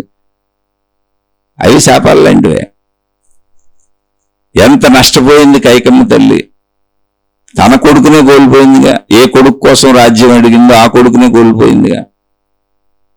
ఎప్పటికైనా ఇదే, ఎందుకని సృష్టి శక్తి అంతా ఒకటే. అందుకే ధర్మము అనే పంధాలు నడవాలి. అధర్మము అని నువ్వు నడిచినా సృష్టి శక్తి ఒకటే, అది బ్యాలెన్స్ చేసి నీకు ఇచ్చేస్తుంది. ఎవరి దాళ్ళకి ఇచ్చేస్తుంది, మంచి వాళ్ళకి మంచిని ఇచ్చేస్తుంది. అలా శాపాలు పాపాలు ఇవన్నీ కూడా ఏంటి అంటే నిజాయితీ పరులను శాపాలు ఏమీ చేయలేవు. ఎప్పుడు గుర్తుపెట్టుకో. నరదిష్టికి నల్లరాయన పగిలిపోద్దని మనోళ్ళు చెబుతా ఉంటారు. అన్ని దాచేసుకోండి, బయట వాళ్ళకి బాగా కనపడబాకండి, వాళ్ళు చూసారంటే దిష్టి కొట్టేస్తారు, దిష్టి తగిలిపోద్ది. ఇవన్నీ ఎవరికో తెలుసా? చెడు చేసేవాళ్ళకి. చెడు పనులు చేసేవాళ్ళు ఈ భావాలన్నీ నమ్ముతారు. తాళ్ళు, తాయెత్తులు, రంగురాళ్ళు, ఉంగరాలు, జాతకాలు, జ్యోతిష్యాలు, వాస్తులు. ఎందుకు నమ్ముతారు చెప్పండి? చెడు అంటే ఏంటి అసలు? నాకు ఎప్పుడూ మేలు జరగాలి, నాకు నష్టం జరగకూడదు. అది నా ప్రయత్నంతో కాదు, నాకు నా ప్రయత్నం కంటే ఎక్కువ ఫలితాలు కావాలి, ఎక్కువ లాభాలు కావాలి. అందుకని వాస్తులు సరి చేసుకుంటే ఎక్కువ లాభాలు వస్తాయా? జాతకాలు చూపించుకొని ఏమన్నా పరిహారాలు చేసుకుంటే ఎక్కువ లాభాలు వస్తాయా? ఈ ఉంగరం పెట్టుకుంటే ఎక్కువ లాభాలు వస్తాయా? ఈ తాళ్ళు తాయెత్తులు కొట్టుకుంటే ఎక్కువ లాభాలు వస్తాయా? నేను చేసిన ఎదో పనులన్నిటి నుంచి, నేను చేసిన చెడ్డ పనులన్నిటి నుంచి ఈ తాళ్ళు తాయెత్తులు, ఉంగరాలు, రక్షరేకులు, రాగిరేకులు అన్ని నన్ను రక్షిస్తాయా? అలాంటివి ఏమైనా ఉన్నాయా? పూజలు, అర్చనలు, విధానాలు, పద్ధతులు, హోమాలు, యజ్ఞాలు ఏ మతం లేదుంటే అవి ఉన్నాయా చెప్పండి? ఎందుకంటే నేను ఎదవని, నేను ఎప్పుడు ఏదో తప్పు చేస్తా ఉంటా. ప్లస్ నాకు ఆశ, అత్యాశ, దురాశ ఎక్కువ. అందుకని నేను తక్కువ ఫలితంతో ఎక్కువ వచ్చేయాలనుకుంటా. అసలు ఏమీ పని చేయకుండా అన్ని నా మీద పడిపోవాలనుకుంటా. ఎప్పుడు నాకు సుఖాలే కోరుకుంటా. నేను కష్టపడకుండా నేను నాది నా వాళ్ళు బాగా హాయిగా ఉండాలని కోరుకుంటా. అందుకని మీరు ఏం చేస్తే అది నమ్ముతా చెప్పండి బాబు అని అమ్మడిపడతాడు. తన మీద తనకు నమ్మకం ఉన్నాడు చక్కగా తన మీద తనకు కావలసిందేదో తన శక్తితో, తన శారీరక శక్తితో, తన మానసిక శక్తితో, తన బుద్ధి శక్తితో, తన తెలివితో, తన ప్రజ్ఞతో పనిచేసుకొని నాకు వచ్చింది ఇది, నాకు లభించింది ఇది, దీంతో నేను తృప్తిగా ఉంటా. వీళ్ళు నా వాళ్ళు, వీళ్ళకున్న తెలివిది, ప్రజ్ఞది, మాకున్న వనరులు, వసతులివి, వీటితో వీళ్ళతో ఈ సృష్టిలో నేను హాయిగా బతుకుతానే. ఉన్నదాంతో హాయిగా బతుకుతాడు. ఎవరంకా చూడనప్పుడు ఈ తాళ్ళు ఏం చేసుకుంటావు, ఈ తాయెత్తులు ఏం చేసుకుంటావు, ఈ రంగురాళ్ళు ఏం చేసుకుంటావు, ఈ ఉంగరాలు ఏం చేసుకుంటావు, ఇవన్నీ పిచ్చి పిచ్చి నమ్మకాలు, మూఢ నమ్మకాలన్నీ ఏం చేసుకుంటావు? నువ్వు కరెక్ట్గా ఉంటే ఇవన్నీ అసలు ఎందుకు నీకు?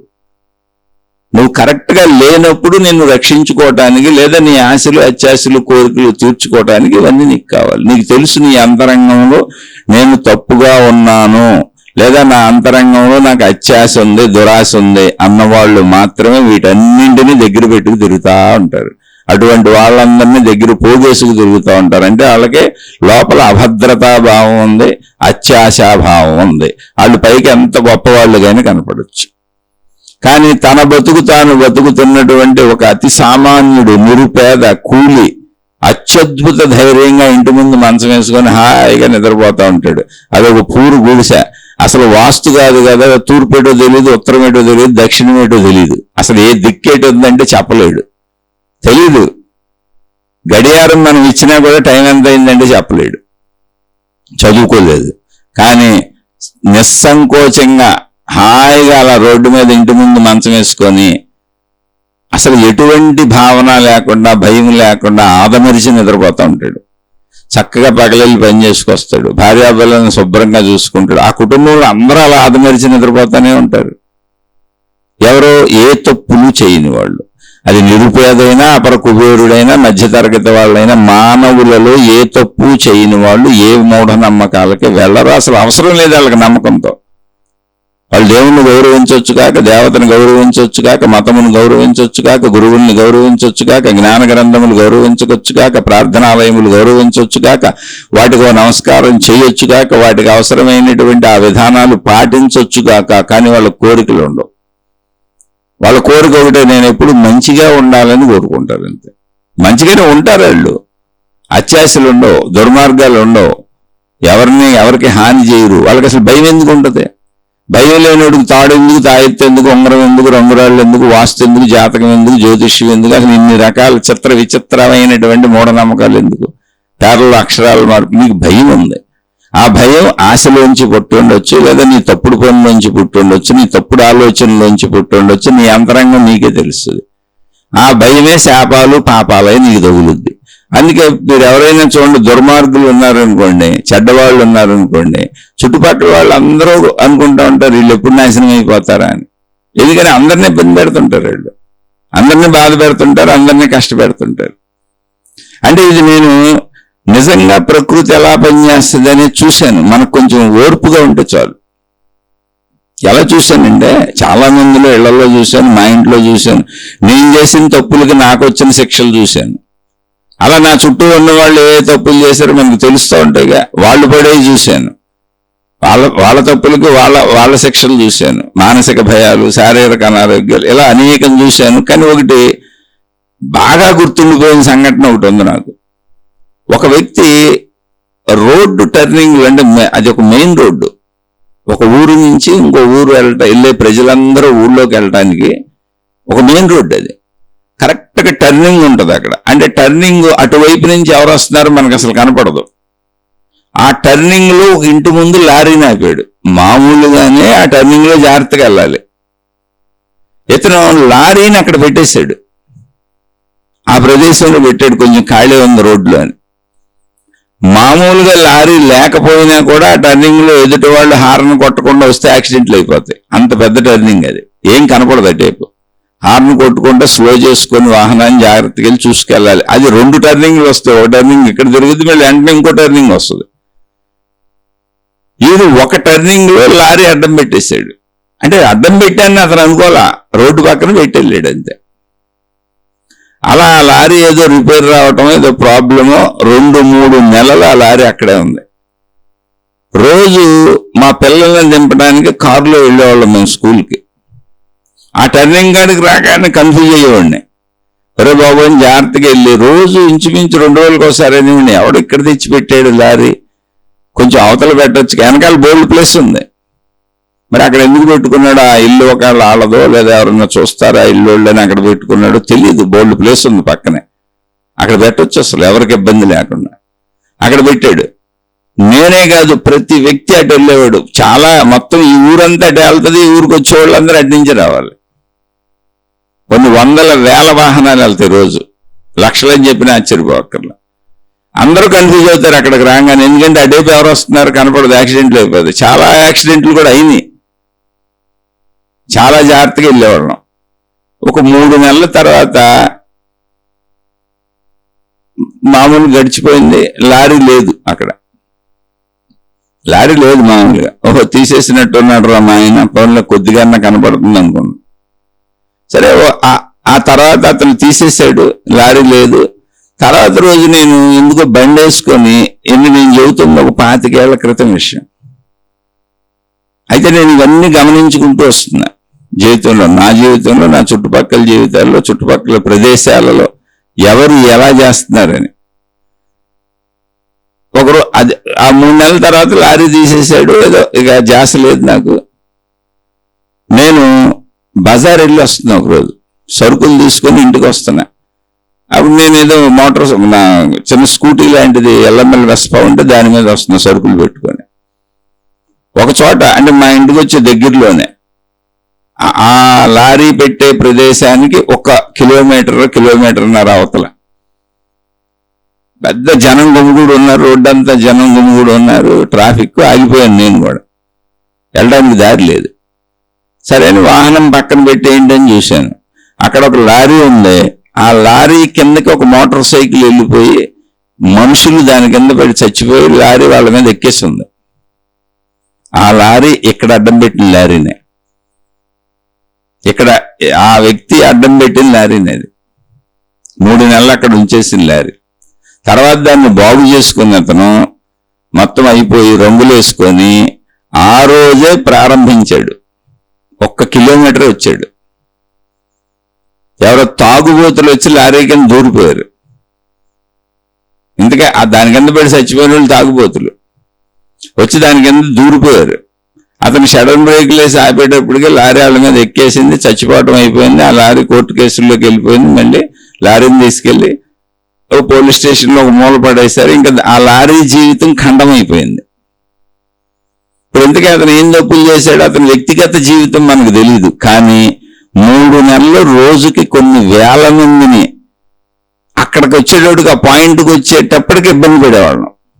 చాలా జాగ్రత్తగా వెళ్ళాలి, అందరూ ఆగి, లేదా యాక్సిడెంట్ అయిపోద్ది. అసలే అది ఒక కరువు కనపడదు. ఆ కరువులో లారీ పక్కన అడ్డం పెట్టాడు, ఇంకా కనపడతారు. అసలు ఇటెవరు వస్తున్నారు.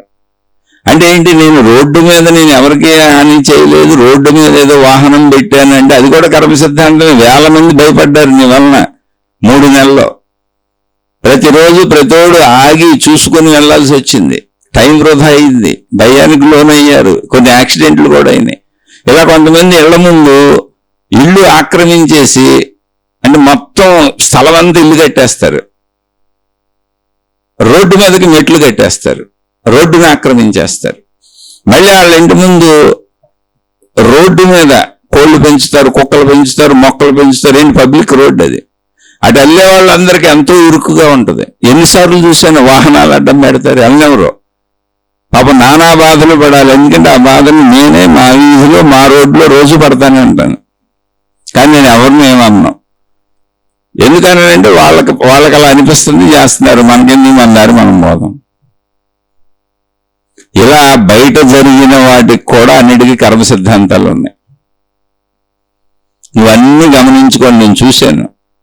అందుకనే మీరు ఎంత వినయంగా ఉండాలంటే మీ వాహనాన్ని ఎవరికి ఇబ్బంది లేని చోట ఆపాలి.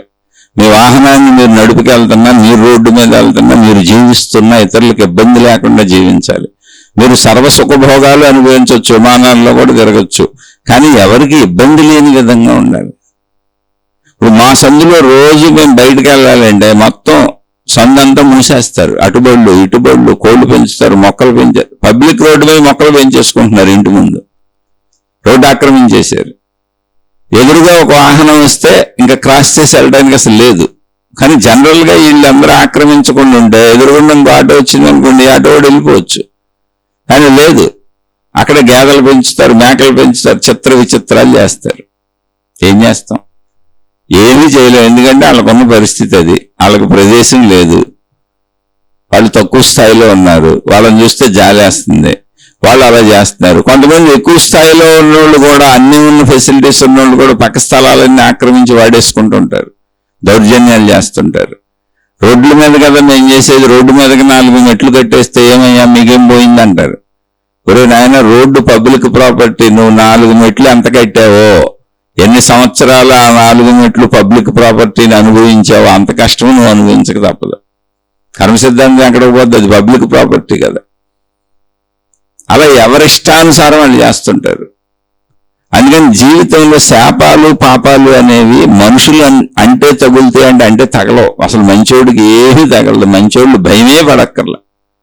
ఎందుకని ధర్మో రక్షతి రక్షిత, లేకపోతే అసలు సృష్టి లేదు. ఎవడేదంటే అది పక్కోడికి జరిగిపోతుంది, ఇంకా సృష్టి ఎందుకు? శాపాలు పాపాలు శాపనార్థాలు కాదు. చెడ్డవాడికి ఆల్రెడీ పాపాలు ఉంటాయి. ఆ పాపాలు ఉండటం వలన ఎవరైనా ఏదైనా నోటుతో పలికినప్పుడు వీడి పాపమే వీడిని కొట్టింది, కాదు ఆడు అన్నాడు కాబట్టి కొట్టింది అంటారు. కాదు, పాపపు కార్యాలు చేశాడు అతను, ఆ పాపాన్ని అనుభవించాడు అతను. ఈ లోపల నలుగురు తిట్టుకుంటూ ఉంటారు. ఎప్పటి నుంచో తప్పులు చేసేవాళ్ళని అందరూ తిట్టుకుంటారుగా. తప్పులు చేసేవాళ్ళని ఎవరు తిట్టుకోరు? ఎప్పుడు తిట్టుకుంటానే ఉంటారు. కాబట్టి ఎప్పుడు ఎవరో ఒకళ్ళు తిట్టుకునే వాళ్ళని శాపాలు పాపాలు పెడతానట్టే కంటిన్యూ. ఆ తప్పులు ఫలితాలు వచ్చి మీద పడిన రోజున అవును వీళ్ళందరూ వాళ్ళని తిడుతున్నారని శాపాలు పెట్టారు, అందుకే వాళ్ళు మట్టి కొట్టుకుపోయారు ఆ కుటుంబం అంటారు, లేదా మనుషులు అంటారు. మంచోడికి ఎన్ని శాపాలు పెట్టినా ఏమవదు. మీరు గమనించండి, నేను అది కూడా చూశాను.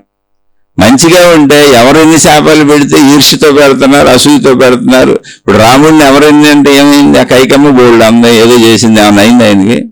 కైకమ్మ నష్టపోయింది. రావణాసురుడు ఎన్నో చిత్రాలు చేశాడు, ఆడేసి వచ్చాడు. అవదు కదా, మంచి వాళ్ళకి ఏమవుద్ది? అదే చెప్తున్నాయి పురాణాలు ఇతిహాసాలు.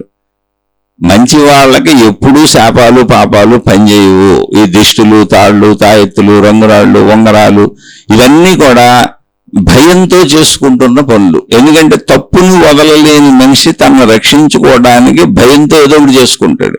కానీ తప్పు సరిదిద్దుకోడు, చెడు బాగొట్టుకోడు, చెడు గుణాన్ని బాగొట్టుకోడు, మంచిని పెంచుకోడు. అదే మంచిని పెంచుకుందాం, మంచిని పెంచుకునే పనులు చేసుకుందాం. మంచోళ్ళు పాండవులు ఎవరు ఎన్ని నష్టాలు చేద్దామని ప్రయత్నించినా ఆఖరికి మొత్తం ఆ దుర్యోధనుడు ఆ బ్యాచ్ వాళ్ళందరూ చచ్చిపోయారు. వాళ్ళ రాజ్యం కూడా వీళ్ళకి వచ్చేసింది. ఎంతకాలం బాధ పెడతారు? కొంతకాలం తర్వాత ఏమైంది? సమూలంగా శత్రువులు లేకుండా పోయింది అసలు పాండవులకి. దేవుడు ఎప్పుడు వాళ్ళకి అండగానే ఉన్నాడు, కృష్ణుడు అని ఆయన. అది ఎందుకు మనకు ఆ కథను తెలియజేశారు? ధర్మంగా ఉంటే భగవంతుడే నీకు సాయము, అదే ధర్మము, అదే సత్యము. అందుకని శాపాలు పాపాలు పని చెయ్యవు. ఎవరికి పనిచేస్తాయి? ఆల్రెడీ తప్పులు చేసే వాళ్ళకి, పాపాలు ఉన్న వాళ్ళకి శాపాలు పనిచేస్తాయండి. పాపాలే శాపాలు. పాపాత్ములకు శాపాలండి ఏంటంటే వీళ్ళు పాపాత్ములు, వీళ్ళు చెడ్డోళ్ళు అని చుట్టూ ఉన్న మనుషులందరూ వాళ్ళు నాశనం అయిపోవాలని కోరుకుంటుంటారు. అవే శాపాలలాగా బయట కనపడతా ఉంటాయి మనకి. వాళ్ళు వీళ్ళు చెవులు కొరుక్కున్నప్పుడు మనకు కనపడతాయి చెడ్డోళ్ళ గురించి శాపనార్థాలని. మంచోళ్ళకి శాపనార్థాలు పెట్టినోడు నష్టపోతాడు. ఎందుకంటే వాళ్ళు మంచోళ్ళు కదా. గోడ కొట్టిన బందిలోకి తిరిగి నీకే వస్తుంది. మంచోళ్ళది ఏం జరగదు. ఎందుకని వాళ్ళలో ప్రాణశక్తి, నీలో ప్రాణశక్తి, విశ్వశక్తి, సృష్టి శక్తి, ఈ పాపాలు శాపాలు కర్మ సిద్ధాంతాన్ని నడిపేటువంటి సృష్టి శక్తి అన్నీ ఒకటే. కానీ సృష్టి భావనలో మనం శరీర భావనలో ఉన్నాం కనుక అది ఒకటే అని మనకు తెలియదు, అంతే తేడా. దాన్నే దేవుడు దేవత విధానం అన్నారు. అందుకని దైవశక్తి ఎప్పుడు కూడా మంచివాళ్ళని కాపాడుతుంది. దుష్ట శిక్షణ, శిష్ట రక్షణ. చెడుని శిక్షించడం, మంచిని రక్షించడం దైవశక్తి కర్తవ్యం అని దైవశక్తి చెబుతుంది. శాపాలుగా మనం వినేది మళ్ళీ చెబుతున్నాను, తప్పుడు పనులతో, తప్పు మార్గాలలో, తప్పు విధానాలలో, తప్పును సమర్థిస్తూ జీవిస్తూ మాకు సాగుతుంది కదా, మాకు అధికారం ఉంది కదా, మాకు పెత్తనం ఉంది కదా, ఇప్పుడు ప్రస్తుతం మా మాట చెల్లుబడి అవుతుంది కదా అని తప్పుడు మార్గాలలో సాగుతున్న వాళ్ళని చుట్టూ ఉన్న వాళ్ళు చెవులు కొరుక్కుంటారు శాపనార్థాల పేరులతో. లేదా కొంతమంది బాహాటంగానే ఎదురు శాపాలు పెడతారు. ఎందుకంటే వాళ్ళు నష్టపోయిన దానికి, వాళ్ళు కష్టపడిన దానికి, వాళ్ళు ఇబ్బంది పడిన దానికి. అవి ఆల్రెడీ పాపాలు ఉన్నాయి కనుక ఆ పాపాలు శాపాలుగా అనుభవిస్తున్నారని మనకు అనిపిస్తుంది. అంతే తప్ప మనిషి నోటితో కాదు, వాళ్ళు ఆల్రెడీ పాపాలు చేసుకున్నారు. అదే శాపాలు మంచి వాళ్ళకి మీరు ఎన్ని పెట్టండి, వాళ్ళకి అవి ఇబ్బంది పెట్టకపోగా మేలు కూడా చేస్తాయి. ఇందాక పరీక్షిత్తుకి అక్కడ మోక్షం వచ్చింది. ఇదే శాపాల్లో నేను ఇంకో శాపం చెబుతాను. అర్జునుడు ఇంద్రసభకి వెళ్ళాడు. దేవేంద్రుడి దగ్గరికి వెళ్ళాడు. సరే, దేవేంద్రుడు అందరూ చక్కగా మాట్లాడుకున్నారు, ముచ్చటించుకున్నారు, అన్నీ అయిపోయింది. అక్కడ దేవేంద్రుడి కొలువులో రంభ, ఊర్వశి, మేనక, తిలోత్తమ అనేటువంటి అప్సరస్సులు ఉంటారు అని చెప్తారు. రంభ అర్జునుడిని తన ఇంటికి ఆహ్వానించి తనతో గడపమని అడిగింది. రంభ అనే ఆవిడ. అర్జునుడు చెప్పాడు, లేదమ్మా మీరు మాకు బంధువు అవుతారు, అయినా నేను అలా పరస్త్రీని అనుభవించను, మీరు నాకు మాతృమూర్తితో సమానము, నేను అలా మిమ్మల్ని అనుభవించను అంటే ఆయన నన్ను సుఖపెట్టమని అడిగింది. అంటే నేను అలాంటి పనులు చేయను అని చెప్పాడు అర్జునుడు. అప్పుడు ఆమె శపించింది, ఒక స్త్రీ కోరి వలచి వస్తే దేవలోకంలో ఇక్కడ రంభగా మమ్మల్ని మా వరకు ఇది అధర్మం కాదు, కాబట్టి నువ్వు చెయ్యొచ్చు, కానీ నువ్వు కాదని చేయటం లేదు గనుక, నన్ను సుఖపెట్టడం లేదు గనుక నువ్వు సుఖపెట్టడానికి పనికి రాకుండా పో, నువ్వు పురుషుడిగా కాకుండా కొజ్జావాడిగా అంటే శిఖండిగా మారిపోంది. అంటే స్త్రీని సుఖపెట్టలేనటువంటి స్థితిలోకి వెళ్ళిపో. వాళ్ళనే మామూలుగా ఇప్పుడు కొజ్జావాళ్ళు అంటారు, మరి ఆ పదం కరెక్ట్ కాదు నాకు తెలియదు, తప్పైతే నేను క్షమించండి. శిఖండిగా మారిపోంది అంటే ఆడా కాదు మగా కాదు. ఆయన అలాగే అని చెప్పి ఒప్పుకొని వచ్చేసాడు తప్ప బాధపడలేదు, ఆ తప్పు చేయలేదు. ఇది తెలిసిన దేవేంద్రుడికి తెలిసిందే విషయం. తెలిసి శభాష్, నీలాంటి వాళ్ళు ఉండటమే ఉత్తమోత్తమయ్యా, మీరు పాండవులు చాలా గొప్పోళ్ళు, నిజంగా నువ్వు సామాన్యుడు కాదు అర్జున. అయితే ఆవిడిచ్చిన శాపం ఉందే, అది ఆ శాపం పోదు, కానీ అది నీకు వరములా ఉపయోగపడుతుంది. ఎందుకంటే మంచోడికి ఇచ్చే శాపాలన్నీ వరాలు అవుతాయి. అదే శాపం నీకు వరములా ఉపయోగపడుతుంది. మీరు వనవాసానికి వెళ్ళినప్పుడు 1 సంవత్సరం అజ్ఞాతవాసం చేయాలి, మిమ్మల్ని ఎవరు కనుక్కోకూడదు, మీరు మారు రూపాలలో ఉండాలి. అప్పుడు నీకు ఈ శిఖండి రూపం వస్తుంది. ఆ 1 సంవత్సరమే ఉంటుంది అది. నువ్వు అప్పుడు శిఖండిగా మారిపోతావు. కరెక్ట్గా అజ్ఞాతవాసం అంత మాత్రమే ఉంటుంది. అంతవరకు దీన్ని నేను సరిచేస్తున్నానని ఇంద్రుడు సరిచేసి పంపాడు. ఇప్పుడు మంచి వాళ్ళకి ఎవరు ఎన్ని రకాల శాపాలు పెట్టినా, తండ్రులు పెట్టినా, తల్లులు పెట్టినా, బిడ్డలు పెట్టినా, భార్యలు పెట్టినా, భర్తలు పెట్టినా, అన్నదమ్ములు అక్క చెల్లెళ్ళు పెట్టినా, పక్కింటోళ్ళు పెట్టినా, ఎదురింటోళ్ళు పెట్టినా, స్నేహితులు పెట్టినా, చుట్టూ ఉన్న వాళ్ళు పెట్టినా, మంచి వాళ్ళకి ఎవరెన్ని శాపాలు పెట్టినా అవన్నీ వాళ్ళకి ఇలా అర్జునుడికి ఉపయోగపడినట్టు ఉపయోగపడిపోతాయి. ఆ శాపమే వాళ్ళకి వరం అవుతుంది. వీళ్ళు శాపం అనుకుంటారు, ఏదో పోయింది అనుకుంటారు, కాదు, వాళ్ళు చాలా లాభపడతా ఉంటారు అక్కడ. అదేంటే మనకు తెలియదు. ఇప్పుడు అర్జునుడు బృహన్నలుగా మారినప్పుడు వనవాస పర్వంలో ఎంత అద్భుతమైన విషయం ఇది, అసలు ఎవరు కనుక్కోలేరుగా ఆయన అర్జునుడని. అంటే ప్రకృతి పరంగా మారిపోయాడు ఆయన, ఇంకా పట్టుకోలేరు ఆయన్ని. ఇప్పుడు ఎంత బాగా ఉపయోగపడింది ఆయనకి చూడండి ఆ వరం. అది వాళ్ళకి అవసరం, దాక్కోవాలి. ఒకవేళ ఆ వరం లేకపోతే వాళ్ళే వేషాలు మార్చుకోవాలి, మిగిలిన వాళ్ళు అలా మార్చుకున్నారు. కానీ అర్జునుడికి సహజంగా వచ్చేసింది. ఎందుకని? రంభ అనే ఆవిడతో ఆ తప్పు చేయకపోవటం వలన. తప్పు చేద్దామని అడిగి శపించింది ఆవిడ. ఈయన నేను తప్పు చేయను అన్నాడు, అందుకని శాపం పెట్టింది. తప్పు చేయని అన్నోడికి పెట్టిన శాపం వరం అవుతుంది కానీ శాపం అవ్వదు అని మనకి అదే పురాణాలు, అదే ఇతిహాసాలు, అదే కథలు వినిపించాలని ధర్మంగా బతకండి, మంచిగా బతకండి. ఇలాంటి ఉదాహరణలు కోకొల్లలుగా చెప్పుకోవచ్చు మనం. కానీ సారాంశంగా ఒకటే, శాపాలు శాపనార్థాలు అనేవి మనుషులు పెడతానే ఉంటారు. నిజంగా బాధలకు గురైన వాళ్ళు బాధ పెట్టిన వాళ్ళ మీద పెడతారు. ఈర్ష్య అసూయ ద్వేషాలకు లోనయ్యి కొంతమంది మంచోళ్ళకే పెడతారు. మంచోళ్ళకు పెట్టబడే శాపాలు శాపనార్థాలు అన్నీ కూడా అర్జునుడికి ఉపయోగపడినట్టు జీవితంలో మంచి వాళ్ళకి అవి వరాలై ఉపయోగపడతాయి, వరాలుగా ఉపయోగపడతాయి. చెడ్డవాళ్ళకి శాపాలు ఖచ్చితంగా చెడు అనే పాపము ఉంది కనుక ఆ పాపము శాపముగా మనుషుల నోట్లోంచి ముందు నుంచి వినపడతా ఉంటది. అంటే వాళ్ళకి జరగబోయే నష్టాన్ని శాపనార్థాలుగా, శాపనార్థాలుగా వీళ్ళు తప్పులు చేస్తున్నారు అని ముందు నుంచే ప్రపంచంలో వినపడుతూ ఉంటది. వీళ్ళు శిక్షలకు గురవుతారు, వీళ్ళు తప్పుడు మార్గంలో వెళ్తున్నారు, వీళ్ళు ఈ శిక్షలు అనుభవిస్తారు అని చుట్టూ ఉన్న మనుషుల్లోంచి వినపడిపోతా ఉంటది. ప్రకృతి వినిపిస్తా ఉంటది. అలా అయినా వాళ్ళు మారతారేమోనని, మంచిని పెంచుకుంటారేమోనని, మంచి పనులు చేస్తారేమోనని. కానీ రావణాసురుడు మారనన్నాడు, దుర్యోధనుడు మారనన్నాడు. ఏం చేయాలి? చచ్చి ఊరుకున్నారు. వాళ్ళని సపోర్ట్ చేసిన వాళ్ళు కూడా చచ్చి ఊరుకున్నారు. అందుకని చెడుకి సహకరించే వాళ్ళకు కూడా చెడు పని చేస్తుంది. శాపాలు పాపాలున్న వాళ్ళకే పనిచేస్తాయి, మంచి వాళ్ళకి శాపాలు వరాలుగా పనిచేస్తాయి. ఇలాంటి ఉదాహరణలు కోకొల్లలు ఉన్నాయి మన పురాణాలు ఇతిహాసాల్లో. కాబట్టి మీరు మంచి వాళ్ళైతే భయపడబాకండి, చెడ్డవాళ్ళైతే ఇమీడియట్ గా మంచి వాళ్ళుగా మారిపోయే ప్రయత్నం చేయండి. అందుకే శీర్షికలు చెప్పుకునేది. మీరు మంచి వాళ్ళుగా మారిపోతే, ఇప్పుడు పరీక్షిత్తు కోపంలోనే చేశాడు ఆయన, కానీ మొదటి నుంచి మంచివాడు, తర్వాత మంచివాడుగానే ఉన్నాడు, మధ్యలో తప్పు చేశాడు. అలా మీరు ఒకవేళ ఇంతకు ముందు తప్పులు చేసి ఉంటే ఇప్పుడు మంచివాళ్లుగా మారిపోతే పరీక్షిత్తు మోక్షాన్ని పొందినట్టుగా మీరు పాప ఫలాన్ని తగ్గించుకొని మంచిని పొందగలుగుతారు. అందుకు పరీక్షిత్తు కదే ఉదాహరణ. ఇలాంటివి ఎన్నో ఉన్నాయి. మంచి వాళ్ళం అవుదాం, మంచిగా జీవిద్దాం. ముఖ్యంగా మోక్షం అనేది తర్వాత పక్కన పెట్టండి. ఈ ఆధ్యాత్మిక చదువు, ఆత్మజ్ఞాన చదువు, ఈ శీర్షికలు ఆధ్యాత్మిక విద్యాలయం అనే పేరుతో చెప్పుకుంటున్న ఈ ఆత్మజ్ఞాన ఆధ్యాత్మిక చదువు శీర్షికలన్నీ ప్రతి మనిషి, మొత్తం మానవ జాతిగా ఎటువంటి విభేద భావాలు లేకుండా, ఎటువంటి మత విభేదాలు, మార్గ విభేదాలు, దైవ విభేదాలు, కుల విభేదాలు, అసలు విభేద భావం లేకుండా మొత్తం మానవ జాతిగా మనందరం ఒకటే, మొత్తం విశ్వంగా అనంత ఆత్మశక్తిగా సమస్తము ఒకటే. కాబట్టి నేను ముందు మంచిగా జీవించాలి అని మనలో చెడును పోగొట్టుకుని మంచిగా జీవించటానికి చేసే ప్రయత్నం. సంపూర్ణ మంచిలోకి వచ్చినాక అప్పుడు ఆ మంచిలోంచి నేనేమైనా నా సంపూర్ణతను తెలుసుకొని మోక్షాన్ని పొందగలనా అనేది రెండవ ప్రయత్నం. ఈ రెండింటిని కలిపి చెప్పుకుంటూ శీర్షికలు వెళ్తూ ఉంటాయి. ప్రశ్నలను బట్టి సమాధానాలు చెబుతూ ఉంటాను. ముందు ప్రశ్నలకే ప్రాముఖ్యత ఉంటుంది.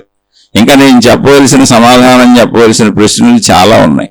రోజు సోదర సోదరీమణులు అడుగుతూనే ఉన్నారు.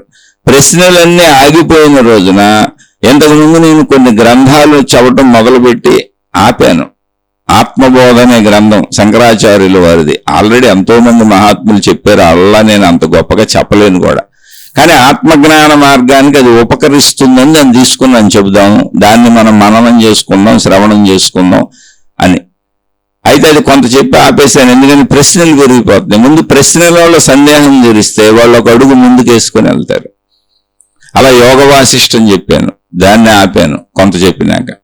అలా కొన్ని గ్రంథాలు మొదలుపెట్టి ఆపినాయన్ని అన్ని ఆత్మజ్ఞానానికి పనికొచ్చాయి. ప్రశ్నలు లేని రోజున అవి చెప్పే ప్రయత్నం చేస్తాను. అష్టావక్ర మహాముని అష్టావక్ర గీత మొదలు పెట్టాను, అది కొంత చెప్పి ఆపాను. అన్ని ఆత్మజ్ఞాన గ్రంథాలే. అయితే ఈ గ్రంథాలు నేను చెప్పకపోయినా పర్వాలేదు, ఎందుకంటే ఆ గ్రంథాల గురించి అనేక మంది మహాత్ములు ఎంతో చెప్పున్నారు, ఇంకా ఎంతో మంది చెబుతున్నారు కూడా. అయితే నేనెందుకు చెప్పడం మొదలు పెట్టానంటే నాకది మననంగా శ్రవణంగా ఒక సత్కాలక్షేపంగా ఆత్మజ్ఞాన కాలక్షేపంగా ఉంటుంది. మహాత్ములు అందించారు కదా, ఆ భావాలను మనలో లోపల చొప్పించుకొని సాధన చేసుకుంటూ హాయిగా బ్రతుకుదామని. కానీ ఈ లోపల ప్రశ్నలు అనేకం వస్తున్నాయి. ఈ ప్రశ్నలకు సమాధానాలు చెబితే ముందు ఆ ప్రశ్నలు వేసిన వాళ్ళు ఆ సందేహం తెచ్చుకొని ఆధ్యాత్మిక మార్గంలో ఒక అడుగు ముందుకు వేసి ముందుకు ప్రయాణిస్తారు. అందుకని ముందు ప్రశ్నలు చెప్పుకుంటూ వెళుతున్నాను. ప్రశ్నలు లేని రోజున పాత నేను మొదలుపెట్టినటువంటి గ్రంథాలన్నీ చెప్పే ప్రయత్నం చేస్తాను. ఏదైనా ఇది ఆధ్యాత్మిక విద్యాలయంగా మనం సాగుతున్నాం.